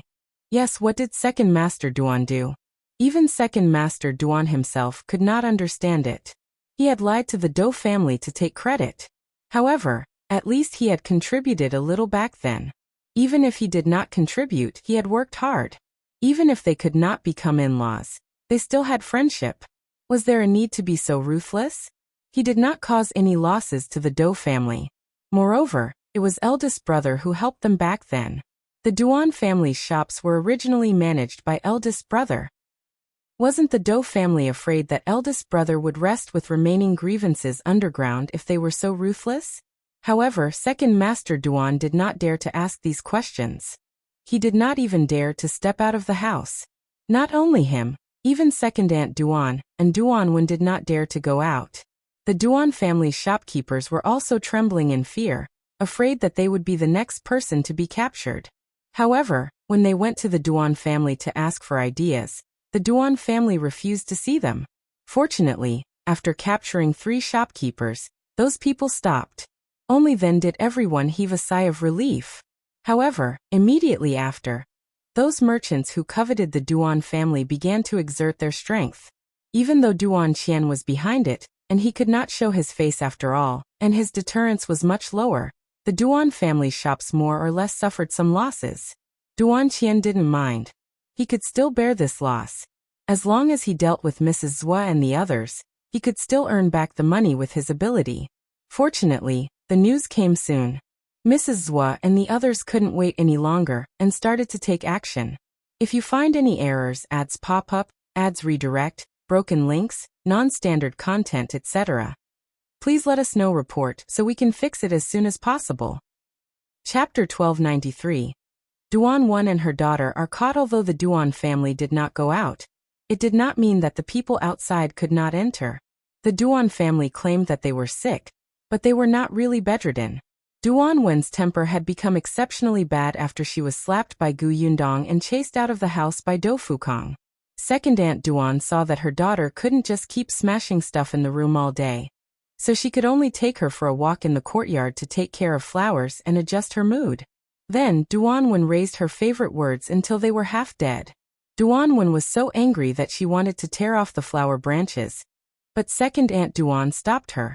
She originally wanted to ask the gardener in the residence to fix it, but she did not expect the gardener to be sick at this time. Therefore, she could only secretly call someone from outside to try to save the pots of flowers. Mrs. Zhua entered the Duan mansion dressed as a gardener. Second Aunt Duan could not control what happened after that. In short, when she woke up, she and her daughter were already locked in a dark house. The surroundings were dark and terrifying. Second Aunt Duan quickly pushed Duanwen awake and moved her tied hands. Her face was pale. When Duanwen woke up and looked up, she happened to see a memorial tablet placed on the table in front of her. On it was written, "The spirit position of Zhuahong, the deceased husband." Ah! Duanwen screamed and suddenly retreated, knocking Second Aunt Duan to the ground. Second Aunt Duan snorted in pain and quickly scolded, "Shut up." However, it was too late. The door was opened and a man with a sullen expression walked in. Their voices stopped abruptly, and they looked up at him with trepidation. "You, who are you? Why did you capture us? Do you want silver? How much do you want? Oh, give it to you. Well, give it all to you. Let us go." Liangzi looked down at them from above. His indifference made them tremble with fear. He glanced at them and said, "Don't worry, I'll reunite your family. Before that, do you see the memorial tablet over there? Kowtow and admit your mistake. You owe him that." With that, Liangzi closed the door. The mother and daughter in the house immediately shouted, But it was useless. They were already outside the city. Other than this manor, there was no family here. Liangzi went out to see Mrs. Zhua. Mrs. Zhua took a few steps forward and asked, "How's second master Duan?" "On the way here." Liangzi hesitated for a moment before saying, "But the second young master of the Duan family went out and we couldn't catch him." Mrs. Zhua frowned, but she soon relaxed. "Forget it. Let's reunite the family of 3 first. Second young master Duan will join them later." As she spoke, Mrs. Zhua's eyes flashed with madness and bloodlust. Just wait. She would deal with the murderers who killed her husband one by one. So what if it was the Duan family? So what if they could do whatever they wanted in Wanqing Prefecture? In the end, wouldn't they still end up like this? Not only the Duan family, but also the people who had participated in it. She would take revenge. Unfortunately, the helper the Duan family had invited had already left the Qingyuan Prefecture. Otherwise, she wouldn't have targeted the Duan family first. "Have you found Duanwan yet?" Liangzi lowered his head and said with some self-blame. "It's said that she set fire to the Duan family previously and disappeared without a trace. No one knows her whereabouts.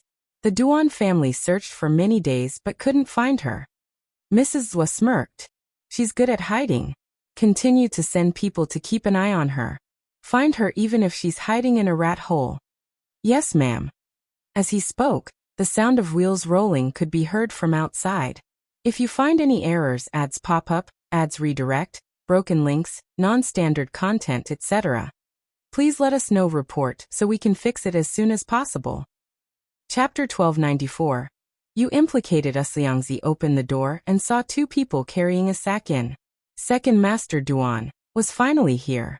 Liangzi led the 2 of them to the room where the Duan family's mother and daughter were imprisoned.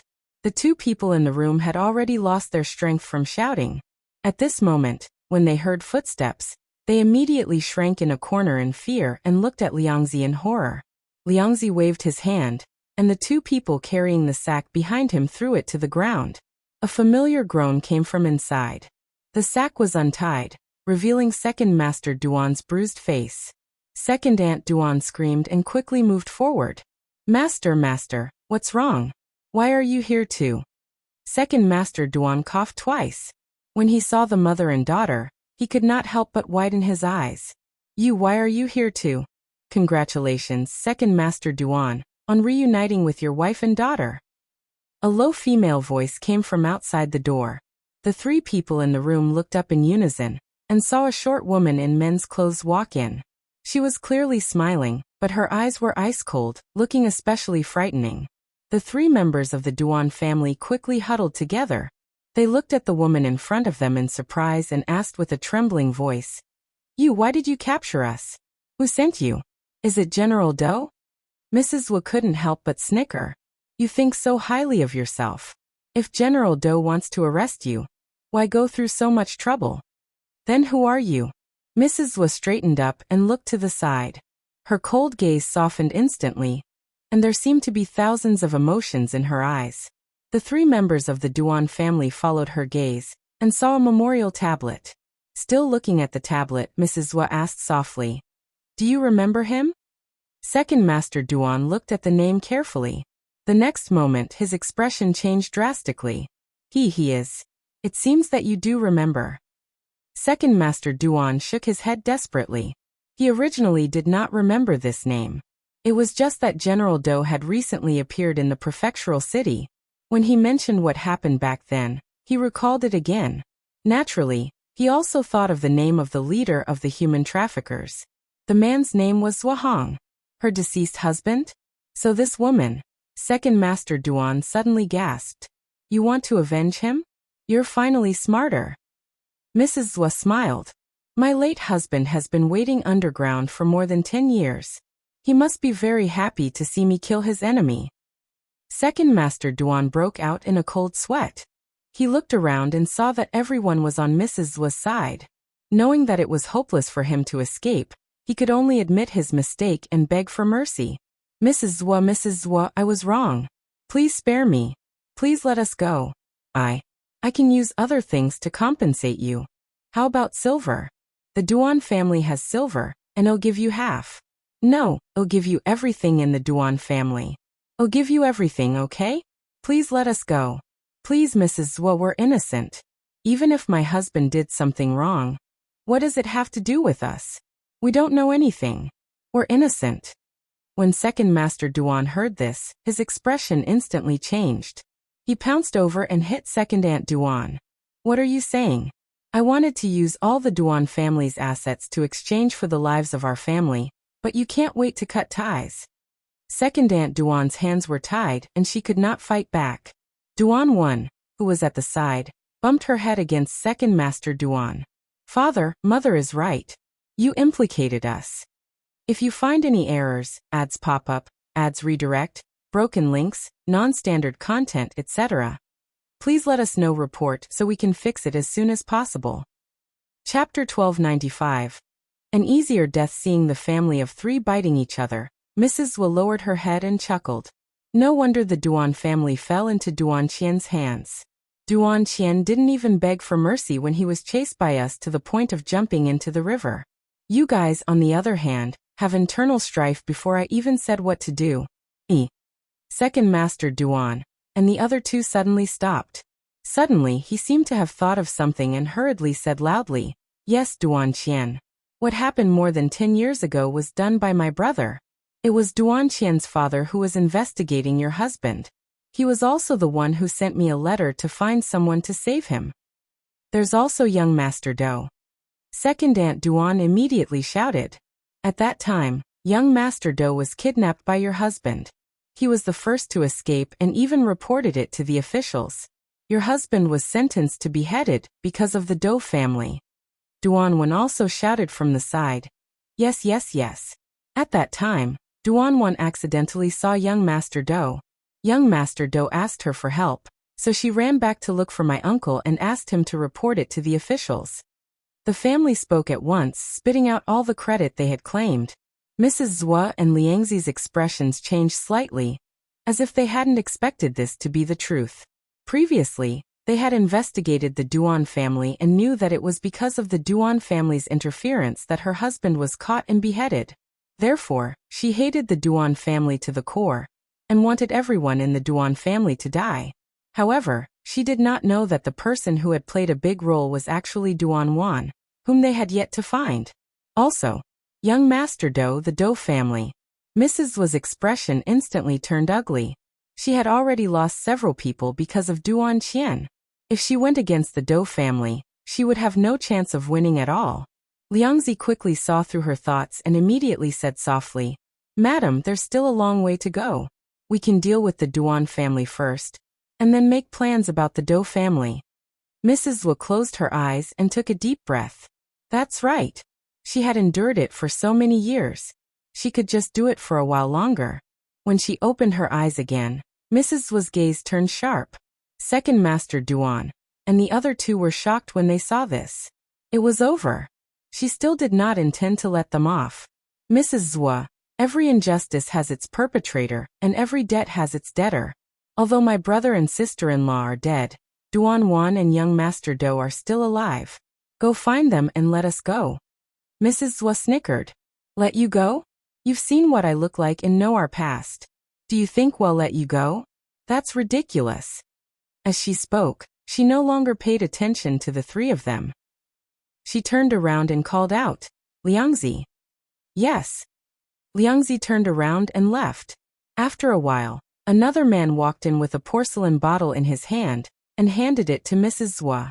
Mrs. Zhuo said, I don't want to dirty my hands, and I don't want my late husband to see you bleeding from your 7 orifices, lest you scare him. So, I've picked an easier way for you to die. She shook the bottle in her hand. I specially prepared this medicine for you. After taking it, your stomach will hurt unbearably. You will feel countless poisonous insects biting your bodies. There will be fire burning your skin and needles stabbing your fingers. After an hour of pain, you will stop breathing. But don't worry, you won't bleed from your 7 orifices. You will still be very clean when you die. How could this be called an easy death? After hearing this, the 3 members of the Duan family felt the world spin. Despair that they had never felt before surged in their hearts. If you find any errors, ads pop up, ads redirect, broken links, non-standard content, etc. Please let us know report so we can fix it as soon as possible. Chapter 1296. A step too late Mrs. Zhuo walked up and pulled Second Aunt Duan over. Second Aunt Duan screamed. Let go of me, let go, don't touch me. Mrs. Zhuo punched her in the stomach. Second Aunt Duan opened her mouth in pain. The next moment, a small black pill was stuffed into her mouth. Mrs. Zhuo put some force into it, and she swallowed it. Second Master Duan and Duan Wen gasped.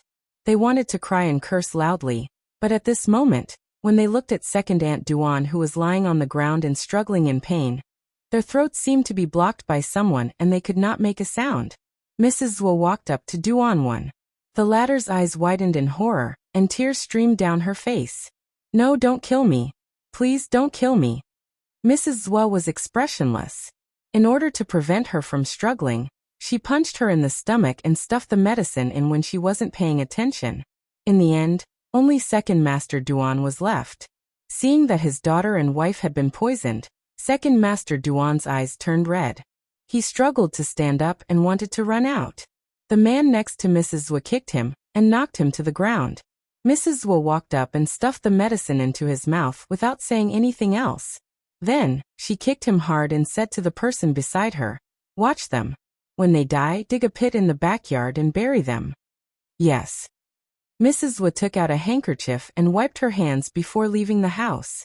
She looked up at the sunlight above her head, and the corners of her mouth curled up slightly. Finally, she had taken half of her revenge. Ha ha ha, husband, just wait and see. They'll be there to accompany you soon. Don't worry, I'll send all the people who killed you down. Don't be anxious.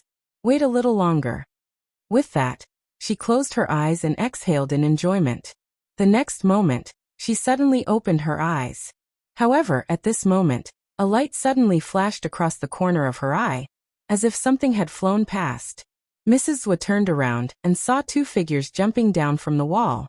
Lin Junlan, you actually dared to barge into the Duan residence and kidnap Second Master Duan's family of 3. Now you even killed them to silence them and committed a heinous crime.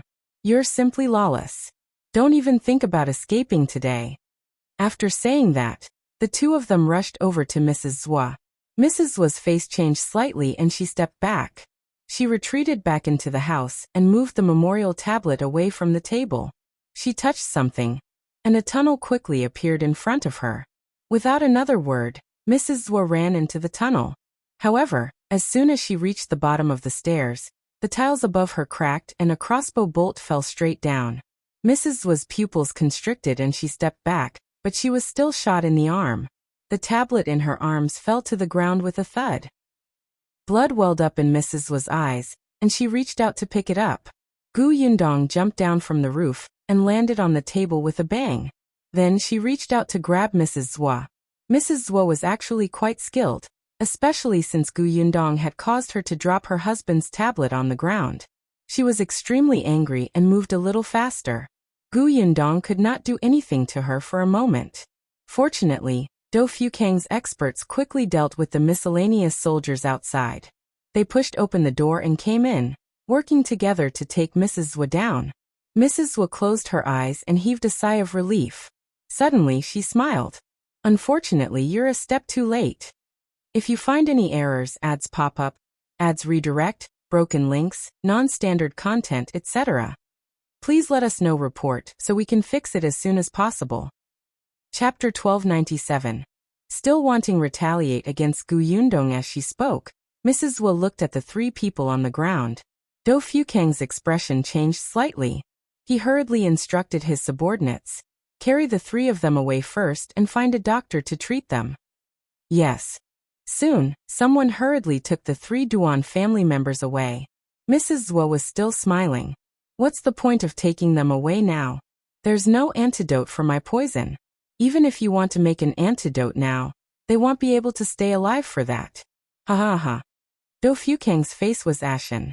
Lin Junlan, now that the evidence of your murder is conclusive, what else is there to say? There's nothing to say. Dou Fukang frowned. Take her away. His subordinates immediately grabbed Mrs. Zhuo and left, including the rest of the people in the manor. They were all captured in one fell swoop. However, one person was missing. Mrs. Zhuo was relieved to see that he was not among them.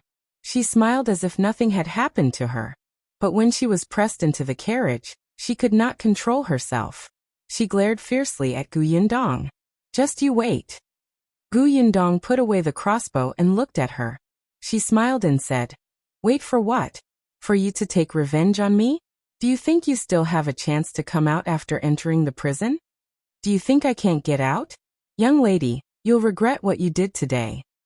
With that, Mrs. Zhuo was pushed into the carriage. The carriage rode all the way to the prefectural city until it reached the prison. Mrs. Zhuo staggered when she was pushed into the cell, but she soon regained her balance and snorted. Then, she turned around and looked at the people who had grabbed her and treated her rudely. She looked like she wanted to remember everyone and not let anyone off in the future. Gu Yundong was extremely disgusted by her gaze. Thinking of how she and her dead husband had never done anything good and specialized in child trafficking, she wished she could beat her up. At the thought of this, she really did it. Do Fukong was shocked. He pulled Gu Yundong, who was rolling up her sleeves and about to enter the cell, back. "You calm down. Now is not the time for you to make a move." Seeing that Gu Yundong was still dissatisfied, he said softly, don't worry. There will be torture during the interrogation later. I promise to make her suffer." Of course, Do Fukong hated this woman too. More than 10 years ago, he was also a victim. When he was locked up at that time, he had seen with his own eyes the scene of children trying to escape and being caught and beaten to death. Therefore, his senses were even clearer. He wished he could replay what those children had suffered on them. Do Fukong felt that it was not too much to torture such people. However, even though her voice was low, Mrs. Zhuo still heard her. She smiled. "Torture? Sure, I'll wait." Gu Yundong narrowed her eyes. "Why are you so arrogant? Do you think you can get out of this prison? Do you think someone will save you? It's none of your business whether anyone saves me or not." "Then is it his business?" Another unfamiliar voice suddenly sounded from not far away. Gu Yundong and Do Fukong were overjoyed and turned around. Mrs. Zhuo looked up too. Against the light, she couldn't see who it was. When she narrowed her eyes and wanted to see clearly again, someone was suddenly thrown at her feet. Mrs. Zhuo lowered her head involuntarily. When she saw who it was, her expression changed drastically. If you find any errors, ads pop up, ads redirect, broken links, non-standard content, etc., please let us know report so we can fix it as soon as possible. Chapter 1298. Unable to escape her confident and disapproving expression, just now completely collapsed at this moment. Mrs. was squatted down in shock and flipped the man over. When she saw him clearly, she gasped. Liangzi, you didn't escape?" Liangzi panted and looked in Shao Qingyuan's direction. His voice was intermittent. "There are a few of them." Shao Qingyuan stood beside Gu Yundong and looked down at Mrs. Zhuo. He said, "Are you counting on him to save you? I know that this subordinate of yours is good at digging holes, so you thought that at night, he could also dig into the prison to save you. Although this prison is not easy to break into, I broke his limbs just to be safe." Mrs. Zhuo's pupils constricted as she stared in disbelief at Liangzi, who couldn't get up at all. Gu Yundong smiled. "Madam, are you still planning to take revenge on me? I'll wait for you." Do Fukong laughed out loud and shot a look at the people behind him. "Do it." The man immediately went forward with a bowl in his hand.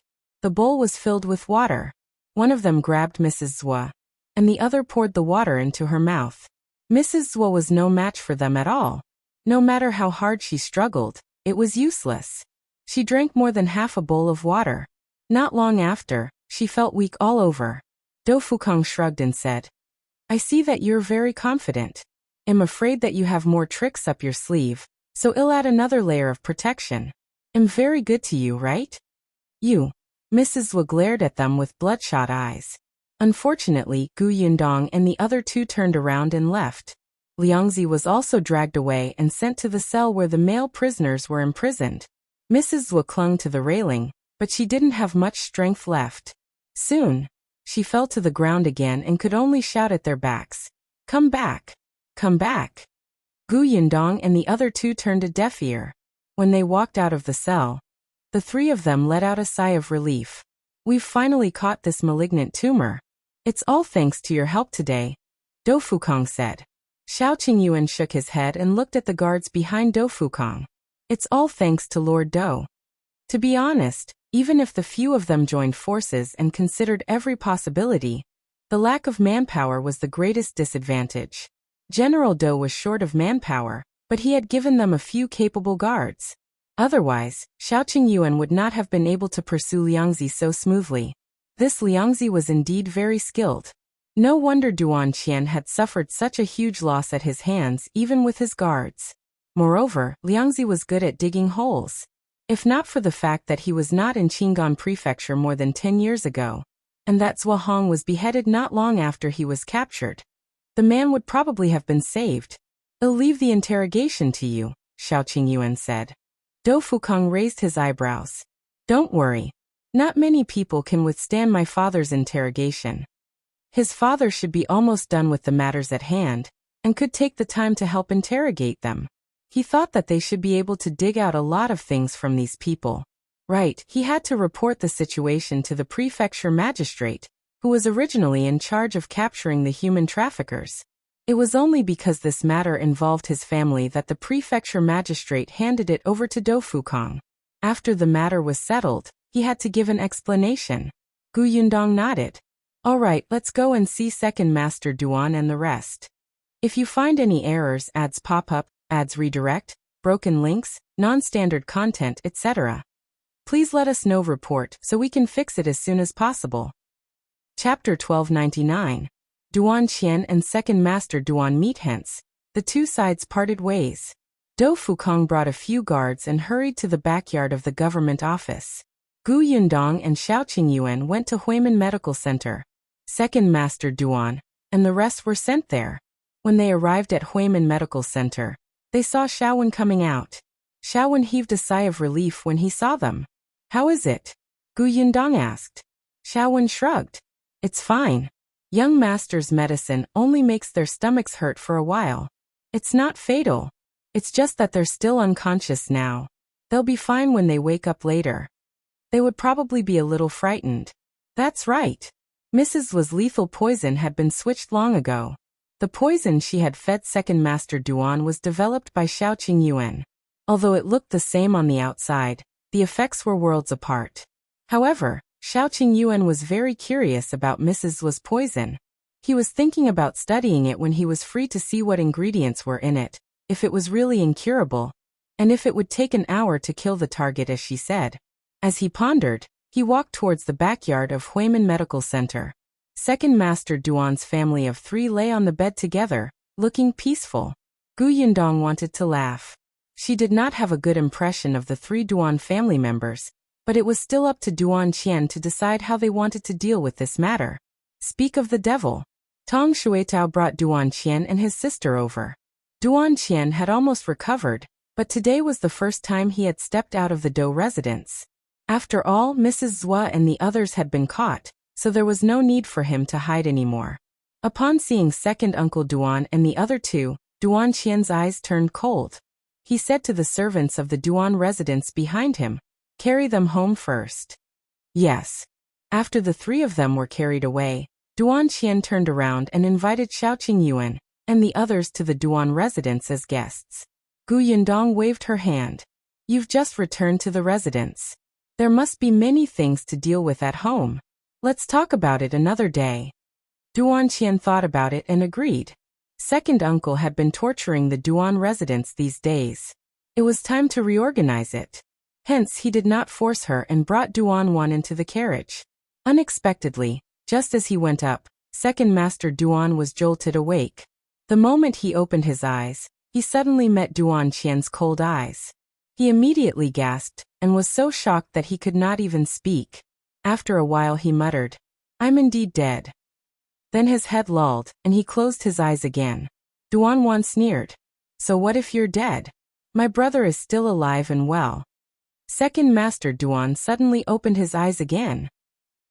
He looked at Duan Wan and then at Duan Qian, but the shock on his face intensified. Immediately after, Duan Qian's cold voice sounded in his ears. Second uncle, don't faint again. When we go back, we have to settle our scores. Ah, second Master Duan suddenly screamed. He wasn't dead. He really wasn't dead. Not only was he not dead, he was back. If Duan Qian was with Duan Wan, then all the things Second Master Duan had done would be known. No, wasn't he poisoned by Mrs. Zhua? What was going on now? Second Master Duan's mind was filled with messy thoughts. In the end, he couldn't take it and fainted again. Duan Qian. Gu Yundong and Shao Qingyuan heard Second Master Duan scream from outside. They looked at each other, shrugged and smiled. We're almost done here. It's time for us to prepare to go to the capital. They couldn't wait. If you find any errors, ads pop up, ads redirect, broken links, non-standard content, etc., please let us know. Report so we can fix it as soon as possible. Chapter 1300. Gu Yundong's shock, however. On the third day after Mrs. Zhou was arrested, Dou Fukong came to them with a confession. After entering the backyard of the provision store, he immediately poured a glass of water for himself. I told you that my father would definitely be able to pry open these people's mouths. He pointed at the paper on the table. This was all stated by Mrs. Zhu's gang. I really didn't expect there to be so many people. Although most of them are in Qingyuan Prefecture, there are also many in the other prefectural cities. Furthermore, they even accept those fiendish outlaws. Gu Yundong took the list from the table. There were indeed many names, gender, and age written densely on it. There were also some people whose addresses were marked at the back. General Dou is amazing. You dug out so much. Of course. Dou Fukong smiled. You can't imagine my father's methods. Even a spy wouldn't have a good time in his hands, let alone this group of scumbags who only know how to bully the weak. Only Mrs. Zhua and that Liangzi have some backbone. At first, they refused to say anything, but it was useless when they met my father. They are afraid of death anyway and don't have the courage to commit suicide. Most of the information on this paper was revealed by them. Mrs. Zhua had been full of confidence just now because Liangzi would save her outside. Now that there was no hope and she could not withstand the pain, she had said what she should and should not say. According to his father, she had even told him some secrets from more than 10 years ago. Sure enough, pain could stimulate one's memory. Dou Fukong expressed that he had learned it. Your father is also avenging you. That was why he did his best. Gu Yundong's gaze was fixed on the list on the paper as she read it. Just as she was about to finish reading, her gaze suddenly froze and her fingers stopped. Beside her, Shao Qingyuan's expression changed slightly as he looked at one of the names in shock. Dou Fukong didn't notice their expressions and continued. My father is indeed quite angry about what happened more than 10 years ago. During the investigation at that time, many children were killed by them. Therefore, when he tortured them, he was really ruthless. So, sister-in-law, you don't have to worry that Mrs. Zhua and the others weren't taught a good lesson. You should feel more or less satisfied. Do you think? Halfway through his sentence, he realized that something was wrong with the two of them. Why did they not even blink when they stared at the paper? Dou Fukong waved his hand in front of them. What's wrong with you two? Gu Yundong suddenly came back to her senses and looked at Shao Qingyuan in disbelief. What's going on? Is there a problem with this list? Gu Yundong exhaled slowly and pointed at a name on it. Was this person once in cahoots with Mrs. Zhua? Dou Fukong tilted his head and looked over. Li Fashing from Yongfu Village in Fengkai County. Fengkai County, Yongfu Village? Dou Fukong suddenly looked at them. By the way, you guys are from Yongfu Village in Fengkai County. Then this person knows you guys? More than that. Gu Yundong narrowed her eyes and reached out to hold Shao Qingyuan's hand. Her voice was low and filled with hatred. This person is Shao's grandfather. No, I shouldn't say grandpa. He was the one who carried brother Shao away when he was still young. Dou Fukong was stunned. Qingyuan, weren't you originally from Yongfu Village? Taken away? So he wasn't a child born and raised in Yongfu Village? This Li Fashing. If you find any errors, ads pop up, ads redirect, broken links, non-standard content, etc., please let us know. Report so we can fix it as soon as possible. Chapter 1301. Old Li's identity. Shao Qingyuan suddenly stood up. Who did you get this name from? I want to know about Li Fashing. If Old Man Li was once a member of this gang, then it was possible that he had been carried away by this group of people. Perhaps he could find out the whereabouts of his biological family. However, even Shao Qingyuan did not expect Old Li to be a human trafficker previously, and he was even working with such a large gang. No wonder he was often not in Yongfu village, and always looked for work in the prefectural city. Shao Qingyuan thought of the scene when he was sold to the human traffickers by Boss Li and his wife when he was 8 years old. After he escaped, Old Li said that he had been looking for him, but he couldn't find him. Now that he thought about it, the man might have known long ago. Dou Fukong glanced at the paper and said, "I found out from Liangzi. Let's go, I'll bring you guys to take a look now." The three of them quickly left the grocery store and headed to the prison. Liangzi had been tortured yesterday. He was in a better state today, but he was still covered in injuries and looked very miserable. His limbs had already been reattached.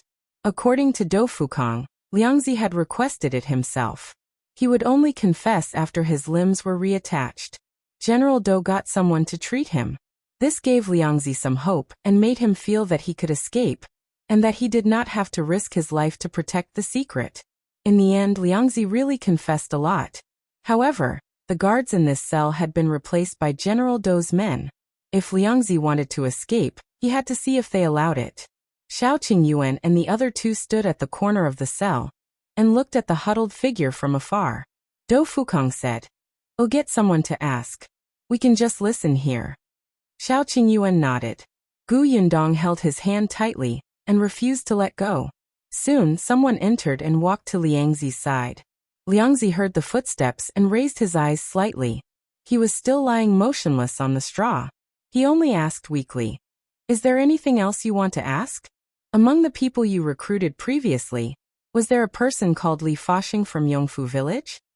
Liangzi frowned and seemed to think for a long time before replying. "Did I mention him? I was stupid. This person quit a long time ago.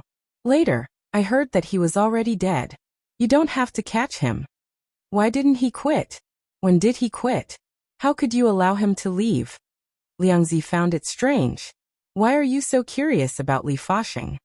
Just tell me. You don't have to know anything else." Liangzi secretly curled his lips and sneered. This time he was silent for a long time, as if he was recalling what happened back then. After a long time, he slowly began to speak. Shao Qingyuan and the others were standing not far away. They had sharp ears and eyes, so although Liangzi's voice was a little low, they could still hear him clearly. "Li Fashing. I think he quit 20 years ago. As for why he was allowed to leave," Liangzi laughed, "because he walked this path with Boss Sua. When we first did this, it was just him and Boss Sua. He didn't want to do it anymore. As long as Boss Sua agreed, no one dared to stop him." Shao Qingyuan and the others were stunned. Old Li was actually a leader? If Sua Hong had not died, he would already be in his 50s. In that case, Old Man Li was only a few years older than him. It was indeed possible for them to collaborate to commit a crime. If you find any errors, ads pop up, ads redirect, broken links, non-standard content, etc., please let us know. Report so we can fix it as soon as possible. Chapter 1302. Shao Qingyuan was stolen. Liangzi continued. "It's a pity that although Li Fashing and Boss Sua did it together, he's not bold enough or smart enough. He's not popular. Therefore, after Sua Hong nurtured many people under him, Li Fashing's position became more and more awkward. Perhaps because he knew that he wouldn't get much benefits if he continued, and he might become more and more marginalized in the future. Li Fashing found an opportunity and left their group. Boss Sua was more or less concerned about their past friendship, so he did not stop them." The person who asked narrowed his eyes. What opportunity did Li Fashing find? Well, Liang was silent for a moment before saying, "He stole a child and said that the child's family was his enemy. He wanted to raise the child and let him kill his biological parents." Shao Qingyuan and the other two, who were standing in the corner, straightened their backs at the same time and held their breaths. Who is that child? Who are his biological parents? Liangzi finally raised his head and looked at the person who asked the question. He said, "I don't know. I only know that the child was stolen from the capital. At that time, Li Fashing and I went to the capital together. That day happened to be the night of the Mid-Autumn Festival. There was a lantern festival in the capital. There were people crowded on the street. Li Fashing and I wanted to take the opportunity to do something. He seemed to be recalling something and said slowly, "At that time, the two of us were staring at the people coming and going on the street. Suddenly, we saw a young couple. When Li Fashing saw them, his gaze became very scary, as if he wanted to rush over and kill them. He was especially ferocious. I was shocked. Then Li Fashing asked me for help. He said that he wanted the child in his wife's arms and asked me to help steal it. After all, he's only a farmer and only had brute force. Actually, I knew that he wanted me to kill that couple. Haha, how was that possible? Why would I kill two people who didn't look like people to be trifled with for him?" Li Fashing also knew that it was impossible, so he made a deal with me to steal the child. Li Fashing promised me that as long as I gave him the child, he would give me all the treasures he had obtained in the past few years. I know he's rich, especially rich. He hid all his money in one place, but he was actually willing to give me such a large sum of money. It can be seen how much he hated this couple. The person who asked the question was silent for a moment before speaking again. "Do you know what hatred Li Fashing had for that couple?" Liangzi looked up at the top of the cell. "I don't know." "What's the status of that couple?" Liangzi suddenly looked at him with a faint smile. "You seem to be very curious about Li Fashing. Why? He's already dead. Could it be because of that child? Just say it. Why are there so many questions?" Liangzi smiled. It was a little too much and pulled at the wound on his face. It hurt so much that he snorted before replying in a low voice. "I don't know the identity of that couple. After stealing the child, we didn't stay in the capital anymore. We directly left the city and ran far away." "You don't know the identity of the couple?" Yundong frowned. "Didn't that mean that there were still no clues? Do you remember what the couple looked like?" Liangzi paused and narrowed his eyes as if he was thinking for a long time before saying, "What they looked like? It's been 20 years. How can I still remember what they looked like?" After a pause he continued, "I just vaguely remember that the two of them were good-looking. They were a perfect match. If you find any errors, ads pop up, ads redirect, broken links, non-standard content, etc., please let us know. Report so we can fix it as soon as possible." Chapter 1303. Special Bracelet. What else?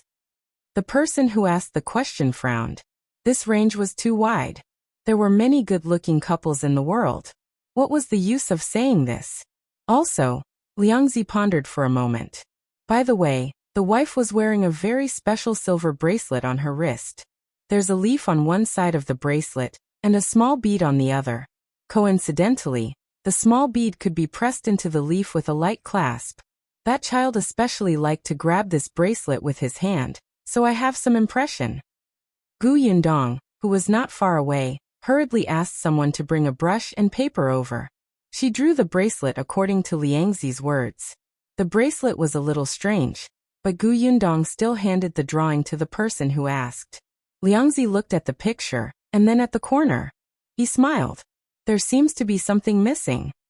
He thought for a while and suddenly frowned. Oh right, there were 3 different colored tassels in the middle. The child must have seen that, and went to catch it. Yundong was speechless. She suspected that Liangzi was lying. However, she still drew the tassels on the original bracelet. This time, the bracelet was even stranger. This time, Liangzi nodded. That's about it. Yundong looked at the drawing on the paper, and exchanged glances with Shao Qingyuan. The guy had already asked enough questions and knew that they had met the couple on that street. Moreover, if what Liangzi said was true, that couple must have doted on Shao Qingyuan a lot. Yundong was willing to believe that. The 3 of them walked out of the cell. Do Fukong asked curiously, "Do you think what he said is true? Could he be lying to us? When you torture him again, just say that he lied and beat him up to see if he will change his confession," Shao Qingyuan suggested. Do Fukong couldn't help but give him a thumbs up. How ruthless. It's fine. Compared to him, I'm already considered kind. Do Fukong thought about it and felt that it made sense. With Liangzi's evil deeds, it wouldn't be too much to punish him a few times physically.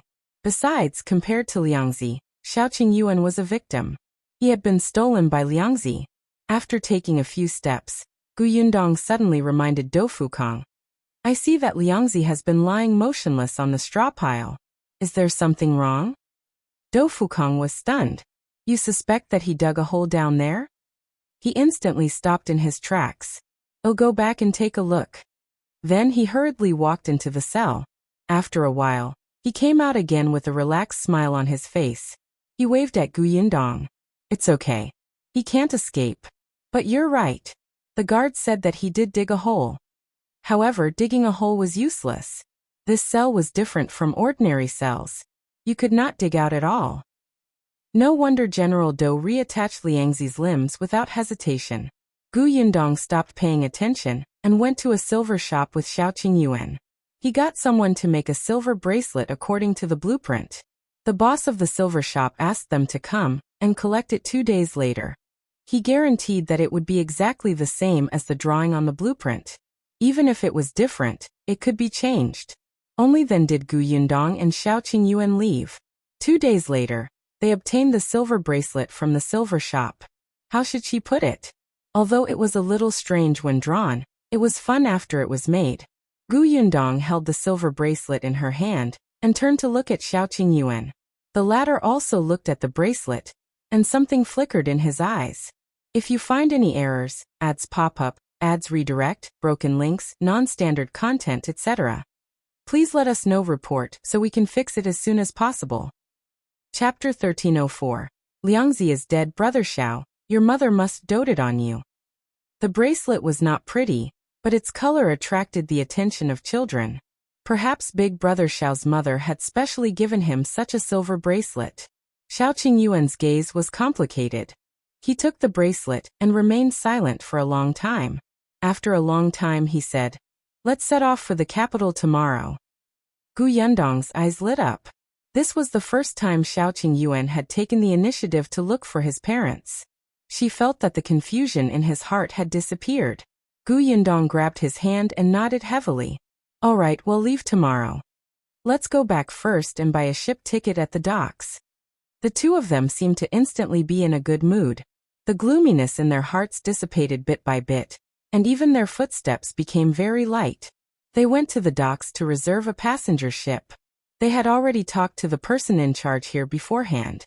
Moreover, they had come with Do Fukong at that time and asked about the price, the time to leave the ship, and some things to take note of. Now that they had come again, it was not so troublesome. They quickly decided on the time to come to the docks tomorrow and paid the deposit on the spot. The person in charge knew that they were related to young Master Do, so he did not dare to cheat them. In addition, the two of them were generous and rewarded them with silver. Therefore, he added a few more words to remind them to prepare the medicine and food for seasickness. Before Gu Yundong and the rest left, he even gave her a simple map of the river that he had drawn. On it, he marked where the ship would pass, when it would dock, and how long it would be suitable for resupply. It was extremely thoughtful. Gu Yundong went back and began to prepare. Then she heard a piece of news not long after. Liangzi is dead. It was obvious that that person had a strong desire to live. Why did he suddenly die? Shao Qingyuan nodded. He was poisoned to death. Gu Yundong could not understand. Under General Do's watch, could anyone sneak in and poison the beam? Unless, Shao Qingyuan said. It was the prison head who poisoned him. The prison head's son was kidnapped by Liangzi and the others many years ago and was later killed. When the prison head heard Liangzi's confession, he had hatred in his heart. Now that General Do was almost done with the torture, Liangzi no longer had any useful value. When he was delivering food to Liangzi, he poisoned the food and personally avenged his son. Gu Yundong sighed when he heard this. This was probably what it meant to commit evil and bring about self-destruction. What about Mrs. Zhua? Mrs. Zhua is in the women's prison. The prison head can't get in touch with her, so he didn't have the chance to do anything. However, the prison head also said that Liangzi looks even more dangerous. He was afraid that the man would escape when he was sent to be beheaded, so he couldn't wait to do it. Gu Yundong was speechless. Very good, this reason was very good. By the way, Duan Qian knew that we were leaving and specially invited us to the residence tonight. He also invited Do Fukong. Alright, we'll go in a while. I have something to tell Duan. The two of them changed their clothes and brought Shao and Tong Shuitao to the Duan residence. When she entered the hall, she saw that Do Fukong was already there, and talking to Duan Qian. Upon seeing them, Duan Qian immediately stood up and greeted them. You're here. Sit here. Duan quickly came over and pulled Yundong aside to talk. Unexpectedly, the first thing she said was a heavy bomb. Yundong was shocked. If you find any errors, ads pop up, ads redirect, broken links, non-standard content, etc., please let us know report so we can fix it as soon as possible. Chapter 1305. The end of Second Master Duan's family. Duan married Old Master Zheng, Duan said. Yundong's hand, which had just picked up the pastry, froze. After a while, she asked softly, Really? Yes, my big brother did it. I feel especially relieved now. This was really giving Duan a taste of her own medicine. Duan Qian returned everything that Second Master Duan had done to Duan. Yundong had been paying attention to Mrs. Zhua these days. Later on, she was very concerned about Shao Qingyuan's background and did not pay attention to the Duan family. She did not expect Duan Qian to make such a big move in just a few days. Is Duan willing to marry him? Duan pursed her lips. Of course not, but what's the use of her not being willing? As long as second uncle and second aunt agree, she has no choice but to marry. It's her parents' order to matchmake, so how can Duan have the right to object? Besides, my brother directly cut off Duan's monthly allowance and removed the maids beside her. There's not even a servant in her courtyard to serve her. There's no one to cook, clean, or serve her. It's just 2 days. She couldn't take it anymore after 2 days and cried and agreed to marry Old Master Zheng. Although Old Master Zheng was old and had many concubines, and the Zheng family was not as rich as the Duan family, at least she would have food, drinks, and people to serve her. Moreover, her parents had agreed because of Duan Qian's methods, and no one supported her. It was useless even if she resisted. After that, Duan married into the Zheng residence. But Yundong did not need to think to know that Duan Qian would definitely focus on suppressing the Zheng residents in the coming days. Back then, Old Master Zheng had also participated in the incident that destroyed Duan's innocence. How could Duan Qian let him off? What about Second Master Duan and his wife? My brother sent them back to the hometown. The Duan family's hometown was in the countryside, and was very remote. There was naturally no one to serve Second Master Duan and his wife. From now on, they would have to earn money and spend whatever they earned to eat and drink. The two of them were used to living a comfortable life. In the future, they would have to do everything themselves. One could imagine how bitter their lives would be. Especially in front of Mrs. Zhua. The two of them had fallen out and fought on the spot. That incident was like a thorn between the husband and wife, and it would stir up trouble from time to time. The two of them would probably have a lively life in the future. Where's second young Master Duan? Duan sighed. Second young Master Duan was still young, and did not know about these things from the beginning to the end. After knowing what his parents and sister had done, he was greatly shocked and locked himself up in the house for a few days. When he came out, he asked to go to the countryside with his parents. However, Second Master Duan and his wife did not agree. The two of them still doted on their only son. They begged Duan Qian to let Second Master Duan off, and let him continue to stay in the Duan family and study. Duan Qian actually had a good relationship with his cousin. The other party was only 12 or 13 years old, and did not have any bad intentions. He was just a little playful and did not care about many things in the family. Therefore, Duan Qian agreed to let his cousin stay in the prefectural city. However, he had set up another courtyard for him to stay in so that he could study in peace. If the cousin became capable in the future, and wanted to bring his parents back, Duan Qian would not object. Yundong did not comment on Duan Qian's way of handling the matter. She believed that after this incident, Duan Qian would definitely be more cautious. Yundong avoided this topic, and was about to tell Duan about the shop. Unexpectedly, Duan suddenly blushed and whispered something into her ear. If you find any errors, ads pop up, ads redirect, broken links, non-standard content, etc., please let us know report so we can fix it as soon as possible. Chapter 1306. Duan is engaged. Gu Yundong choked on his own saliva. Ahem. What did you just say? Duan pushed her. Don't pretend you didn't hear me. I just feel very surprised. Gu Yundong blinked and silently turned his head to look at Do Fukong, who was sitting not far away. This guy actually came to the Duan residence to propose marriage, and he even proposed to Duan. Duan saw her looking over so blatantly and hurriedly turned her face back. Don't look around. I don't want to look around either. I couldn't help it, right? Gu Yundong retracted her gaze and nudged her gently.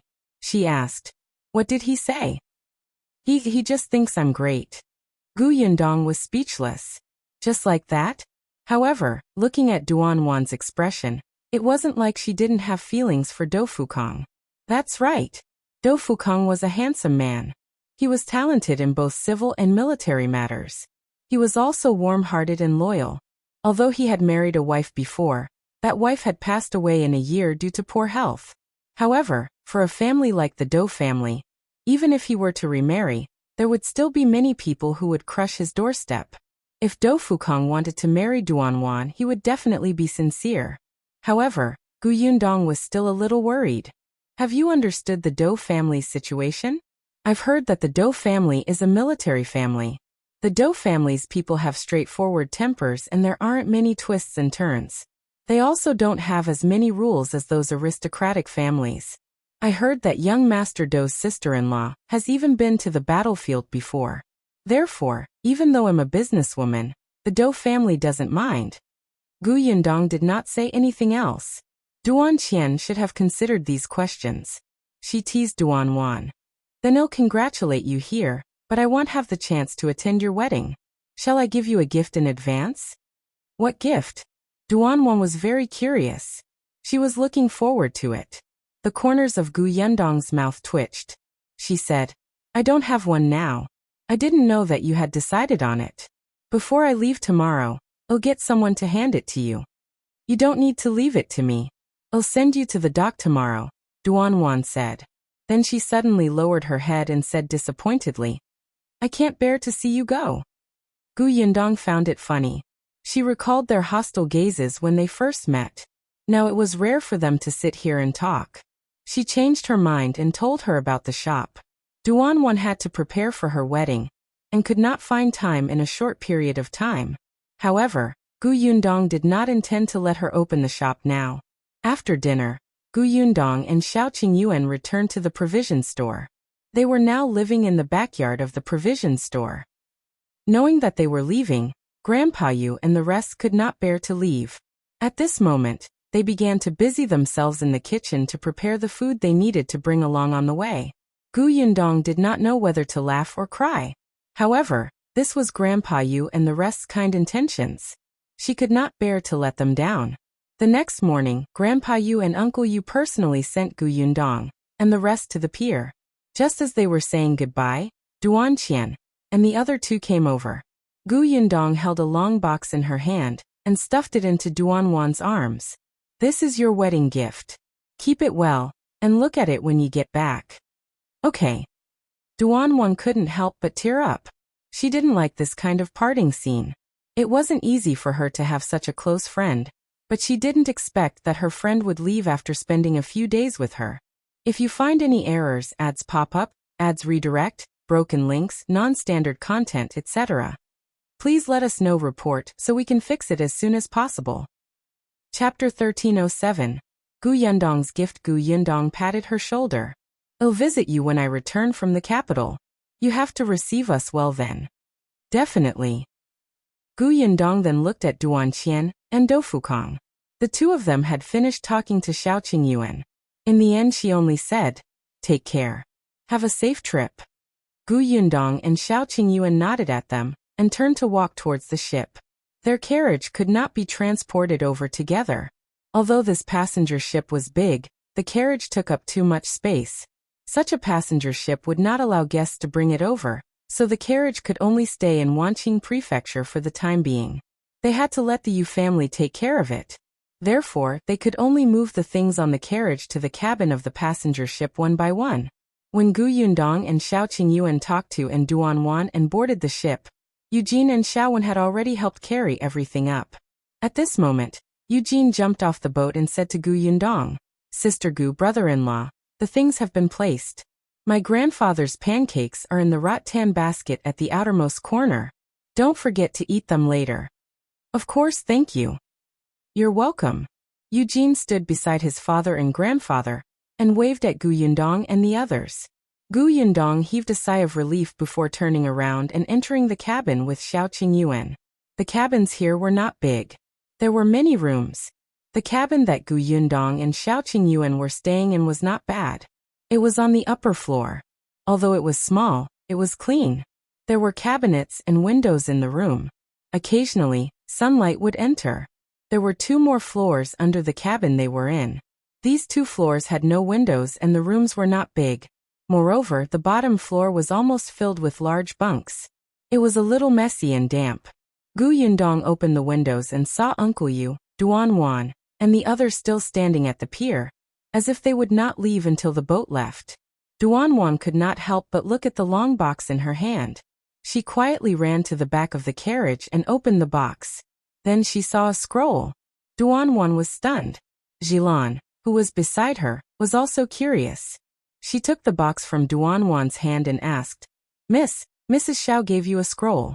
Could it be some famous painting?" She thought it would be jewelry or something. Duan suddenly thought of the portraits of Mrs. Zhua and the others drawn by Gu Yundong. Her eyes lit up and she eagerly opened the scroll. "Wow!" Jilan widened her eyes and exclaimed, "It's Miss and her future husband." Duan also held her breath as she looked at the characters on the scroll. There were 2 people on it, a man and a woman in a red wedding dress with a happy smile on their faces. The man was Do Fukong, and the woman was her. The portrait was very vivid, as if it was copied from their faces. The 2 of them were next to each other, and they actually looked like husband and wife. This time, Gu Yundong had colored the portrait, so it looked even more lifelike. "That's right. You can hang this painting in your room after we get married in the future." A familiar voice suddenly came from behind. Duan suddenly came back to her senses and saw Do Fukong standing behind her. Her face immediately turned red. She hurriedly put away the portrait, rolled it up, and stuffed it into the box. Without looking up, she said, This was given to me by Yundong. Of course, he'll decide where to hang it." With that, she lowered her head and walked back to the dock. "I'll go thank Yundong. If you find any errors, ads pop up, ads redirect, broken links, non-standard content, etc., please let us know report so we can fix it as soon as possible." Chapter 1308. Where did Tong Shuitao go? After saying that, Duan quickly ran away. Do Fukong, who was behind, smiled. "I clearly heard her say that it was a wedding gift for the 2 of us." Then he shook his head with a smile and followed her.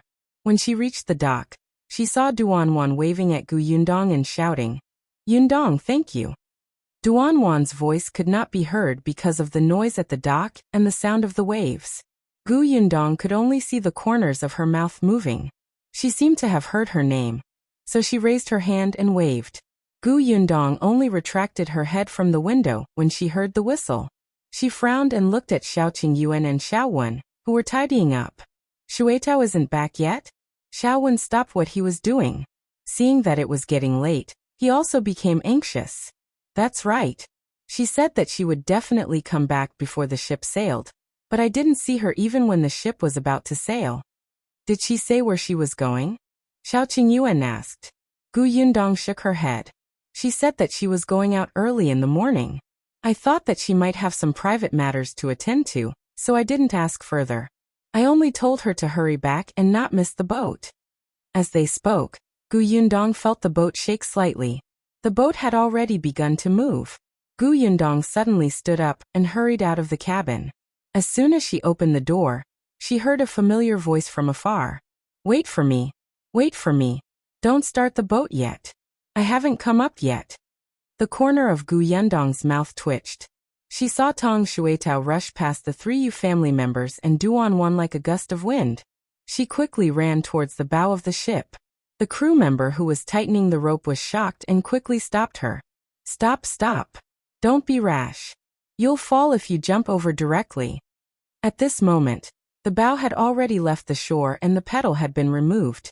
There was a long distance between them. However, Tong Shuitao did not seem to hear it. With a sudden help, she jumped heavily and flew onto the deck. The crew member closed his eyes and did not dare to look any longer. The rope in his hand fell to the deck with a thud. Fortunately, Qingyuan was quick-witted. He dragged the sack beside him and threw it over. Tong Shuitao fell onto the sack, so her face was not disfigured. Ouch! She cried out in pain. After lying there for a while, she slowly raised her head and happened to see Yundong and the other two in front of her. She immediately grinned at them.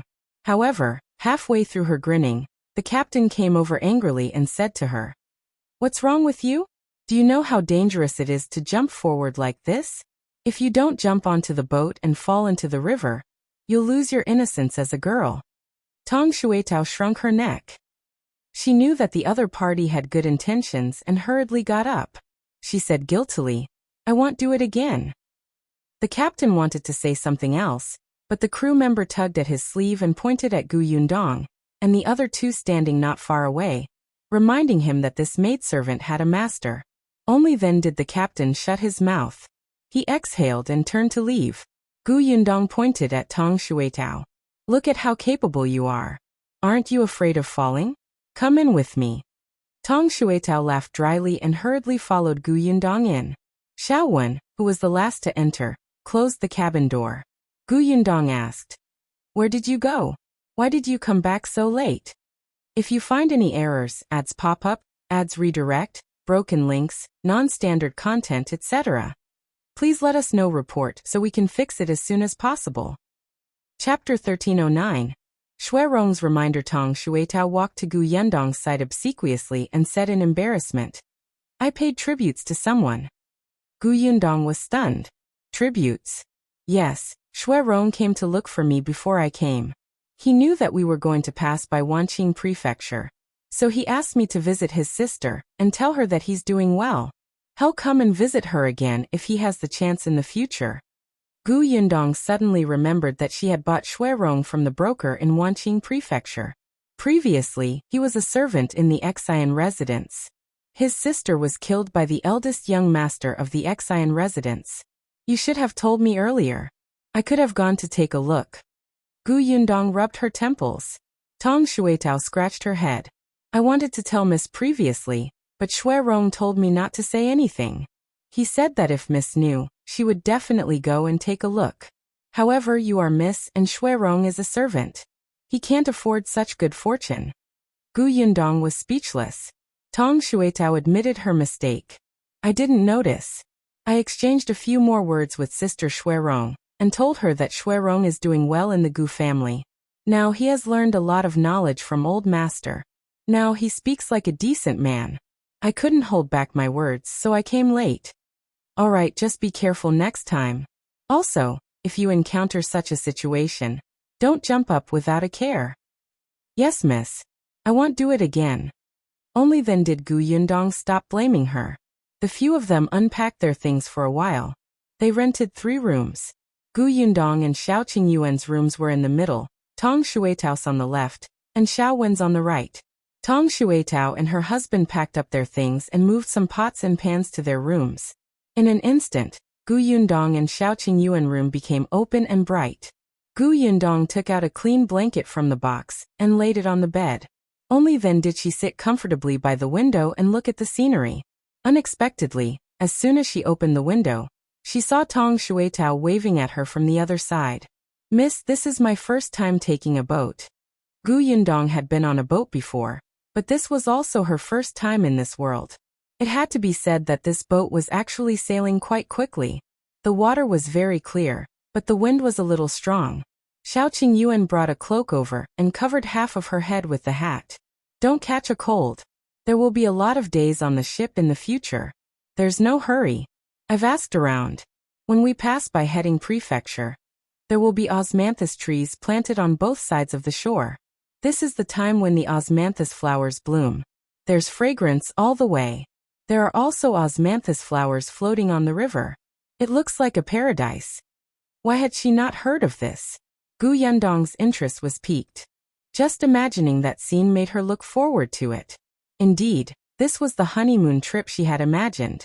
After staring at the river for a while, Gu Yundong closed half of the window and rested for a while in the cabin. In the afternoon, they ate the food given by Uncle Yu. Gu Yundong smeared the hot sauce on the food. It tasted extremely good. It was just that Uncle Yu had given them a little too many pancakes. They had to finish the pancakes before they could eat anything else. At night, Tong Shuitao borrowed the kitchen on the boat to make some porridge and continued to eat the pancakes before sleeping. Gu Yundong had thought that everything would go smoothly, but unexpectedly, when she woke up the next day, she realized that Tong Shuitao was actually seasick. If you find any errors, ads pop up, ads redirect, broken links, non-standard content, etc., please let us know report so we can fix it as soon as possible. Chapter 1310. I'm really trash. Gu Yundong looked at Tong Shuitao, who was lying on the bed listlessly. She did not know whether to laugh or cry. She was clearly quite happy and excited yesterday. She said that it was her first time taking a boat, and that she had even walked through all the public places on the boat in the afternoon. Unexpectedly, after only one night, she could not get up. Qingyuan gave her a seasickness pill. Only then did she feel much better, but she only felt a little better. It was impossible for her to do anything. Tong Shuitao was crying. Miss, I've let you down. Originally, I should be the one taking care of you when you bring me to the capital. Now, I can't do anything. You have to do everything yourself. I'm really useless, really useless. Alright. This is not something you can control. Gu Yundong saw that she wanted to kill herself to apologize and quickly stopped her. Rest first. Don't let your imagination run wild. It will get better. Tong Shuitao lay on the bed, still feeling terrible. Before she left, she had promised Master and Madam that she would take good care of Mississippi. She was clearly stronger than a man. How could she get seasick when she was so healthy? This was too unreasonable. Tong Shuitao was still indignant, and asked Shao Qingyuan for a few more seasickness pills. However, how could she take too much medicine? Shao Qingyuan only gave her enough dosage for a day, and was unwilling to give her too much. After a day like this, Tong Shuitao's symptoms did not lessen. Instead, it made the young miss and her husband feel uneasy. Therefore, she could only give up and lie on the bed. After finishing the pancakes given by Uncle Yu, Gu Yundong began to cook. Originally, these things were done by Tong Shuitao. Now that she couldn't get up and Shao Qingyuan only knew how to cook porridge, the taste of Shao Wen's food could only be considered passable. Gu Yundong did not want to suffer. Coincidentally, she had nothing to do on the ship all day, so she simply cooked by herself. There were 3 kitchens on the ship. The bigger ones were used by the crew to cook, and the ship actually provided food. However, the taste of the food cooked in a pot could be imagined. In addition, there were limited ingredients on the ship, so those who were qualified would cook themselves. The other 2 small kitchens were prepared for these people. However, the small's kitchens were really small. Moreover, everybody could only use charcoal to start the fire. The stove also used charcoal. Gu Yundong had bought 2 large bags of charcoal before she boarded the ship. It should be enough to start a fire and cook. If it was not enough, she could only buy more on the way. The conditions on the ship were limited, but this was already not bad. Gu Yundong had prepared a lot of fresh food. That day, she used a small pot to stir-fry 2 dishes on the stove. She was willing to add oil and seasonings. As soon as she started cooking, the fragrance spread. Someone smelled the fragrance and came over. He swallowed his saliva as he looked at her dishes. There was also someone from a good family who wanted to spend money to buy food from Gu Yundong. Gu Yundong cooked to treat herself well, and she did not have the energy to take care of others. Moreover, Shao Qingyuan did not allow her to tire herself out. Actually, if Gu Yundong did not want to eat good food, Shao Qingyuan would have asked Shao Wen to cook or buy food from the ship. Hence, he turned down all requests to buy food from Gu Yundong. After 2 comfortable days, Gu Yundong finally saw the Heading Prefecture, which was filled with the fragrance of osmanthus flowers. The ship would be docked here for 4 hours. The ship would be resupplied, so everyone could get off the ship to move around. Of course, some people would get off the ship, and some other guests would board. If you find any errors, ads pop up, ads redirect, broken links, non-standard content, etc., please let us know report so we can fix it as soon as possible. Chapter 13:11. Sleepy Gu Yundong also got off the ship and specially asked Tong Shuitao to get off and walk around. After Tong Shuitao's legs landed on the ground, she finally felt much more comfortable. Once she left, she could not bear to get on the boat. After Gu Yundong bought something nearby, she stood at the dock and waited until the boat was about to sail before getting on. Gu Yundong ignored her and got on the boat to put the things away. Shao Qingyuan and Shao walked further away from the dock to buy other things in the city. Therefore, just like Tong Shuitao, they returned when the ship was about to sail. Tong Shuitao's expression was a little strange when she returned. She first glanced at her, then at Shao Qingyuan, and then at her. Then she returned to her cabin. Gu Yundong was speechless. What the hell? She turned around and returned to the cabin. She asked Shao Qingyuan, "What's wrong with her?" Shao Qingyuan shook his head. "Who? Shuitao. That girl just now looked like she had something to say to you." Shao Qingyuan didn't pay attention. "I don't know. Maybe he wants a few more seasickness pills." Gu Yundong thought about it and agreed. She had finally recovered after resting for 4 hours. Once she boarded the ship, she would be beaten back to her original state. She must be very indignant. However, there was no need to discuss this matter. She could not take medicine recklessly. She quickly retracted her attention and saw Shao Qingyuan open a bag in his hand and take out the things inside. The osmanthus in the Heading Prefecture is famous, so there are many things made from osmanthus. This is the osmanthus cake bought from the most famous shop in the prefectural city. Try it. Also, this is osmanthus tea. Drink it when you want it. This hairpin is decorated with osmanthus flowers. It's very exquisite. I'll put it on for you. Shao Qingyuan laid out everything. Apart from these, there was also an osmanthus sachet, dried osmanthus, osmanthus honey, and a pile of other things. Gu Yundong found it funny. Seeing him stick the hairpin in her hair, she could not help but reach out and hug his waist. She looked up at him. "Why did you buy all of them for me? Didn't you buy anything for yourself? Moreover, they were all on the docks. Is there a reward?" Gu Yundong laughed and leaned forward to kiss him. Shao Qingyuan grabbed her by the waist, and she could not move. The two of them only let go after a long time. Their faces were a little red. Gu Yundong smelled the fragrance of osmanthus in the room and felt a little sleepy. The boat shook. Gu Yundong came back to her senses and knew that the boat had sailed. She adjusted the hairpin in her hair and gathered all those things. Other than the osmanthus flowers, Shao Qingyuan also bought some vegetables and necessities, which were quite heavy. Fortunately, he still had the energy to go elsewhere to buy so many things. Gu Yundong took out a bag of pork ribs and smiled.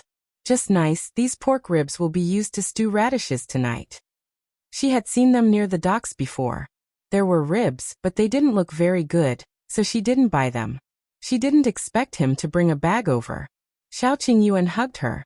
"I'll help you." "No need. The kitchen is very small. I can't even turn around if a man like you squeezes in." Gu Yundong refused and left with the pork ribs.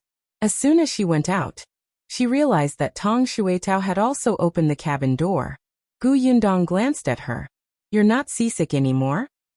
It would have been better if she hadn't said anything, but the moment she did, Tong Shuitao felt uncomfortable. "Dizzy. Then why don't you lie in your room?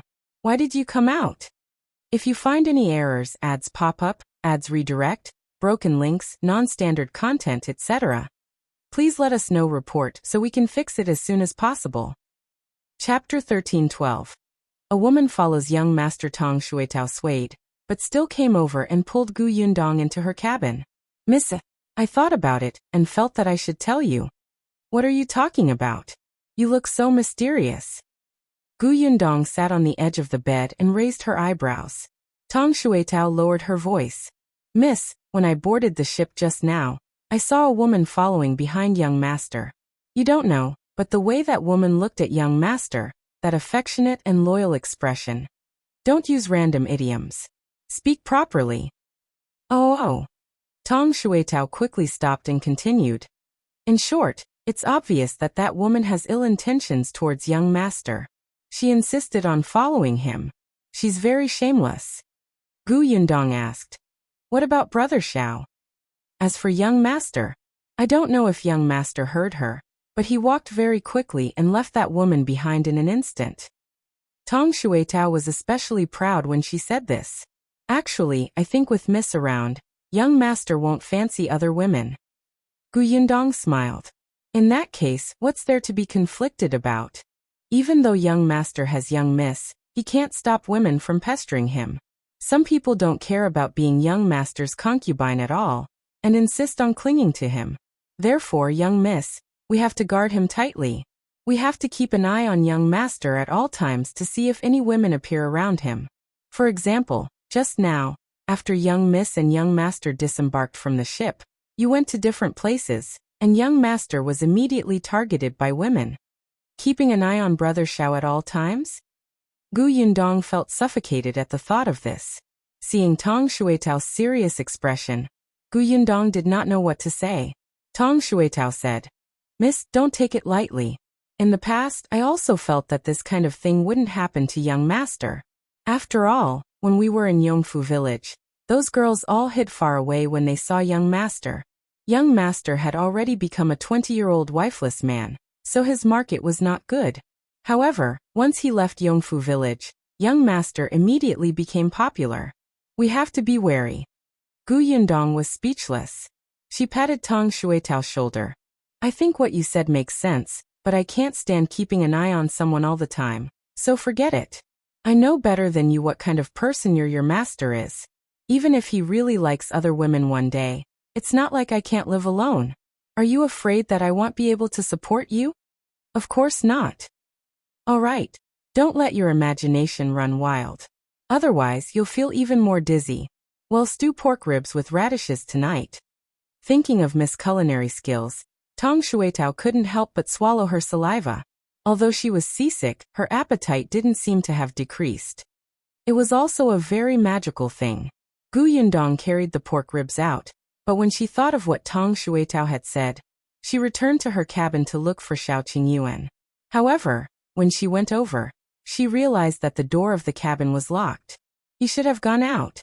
Gu Yundong did not go in again. She carried the pork ribs to the small kitchen. When she entered, she realized that there was already someone in the small kitchen, and it was a girl. The girl was bending over and fanning the stove. When she saw her enter, she looked up at her and nodded expressionlessly. Then she continued fanning the fire. Gu Yundong smelled medicine. It should be a medicine jar. She nodded and began to do her own thing.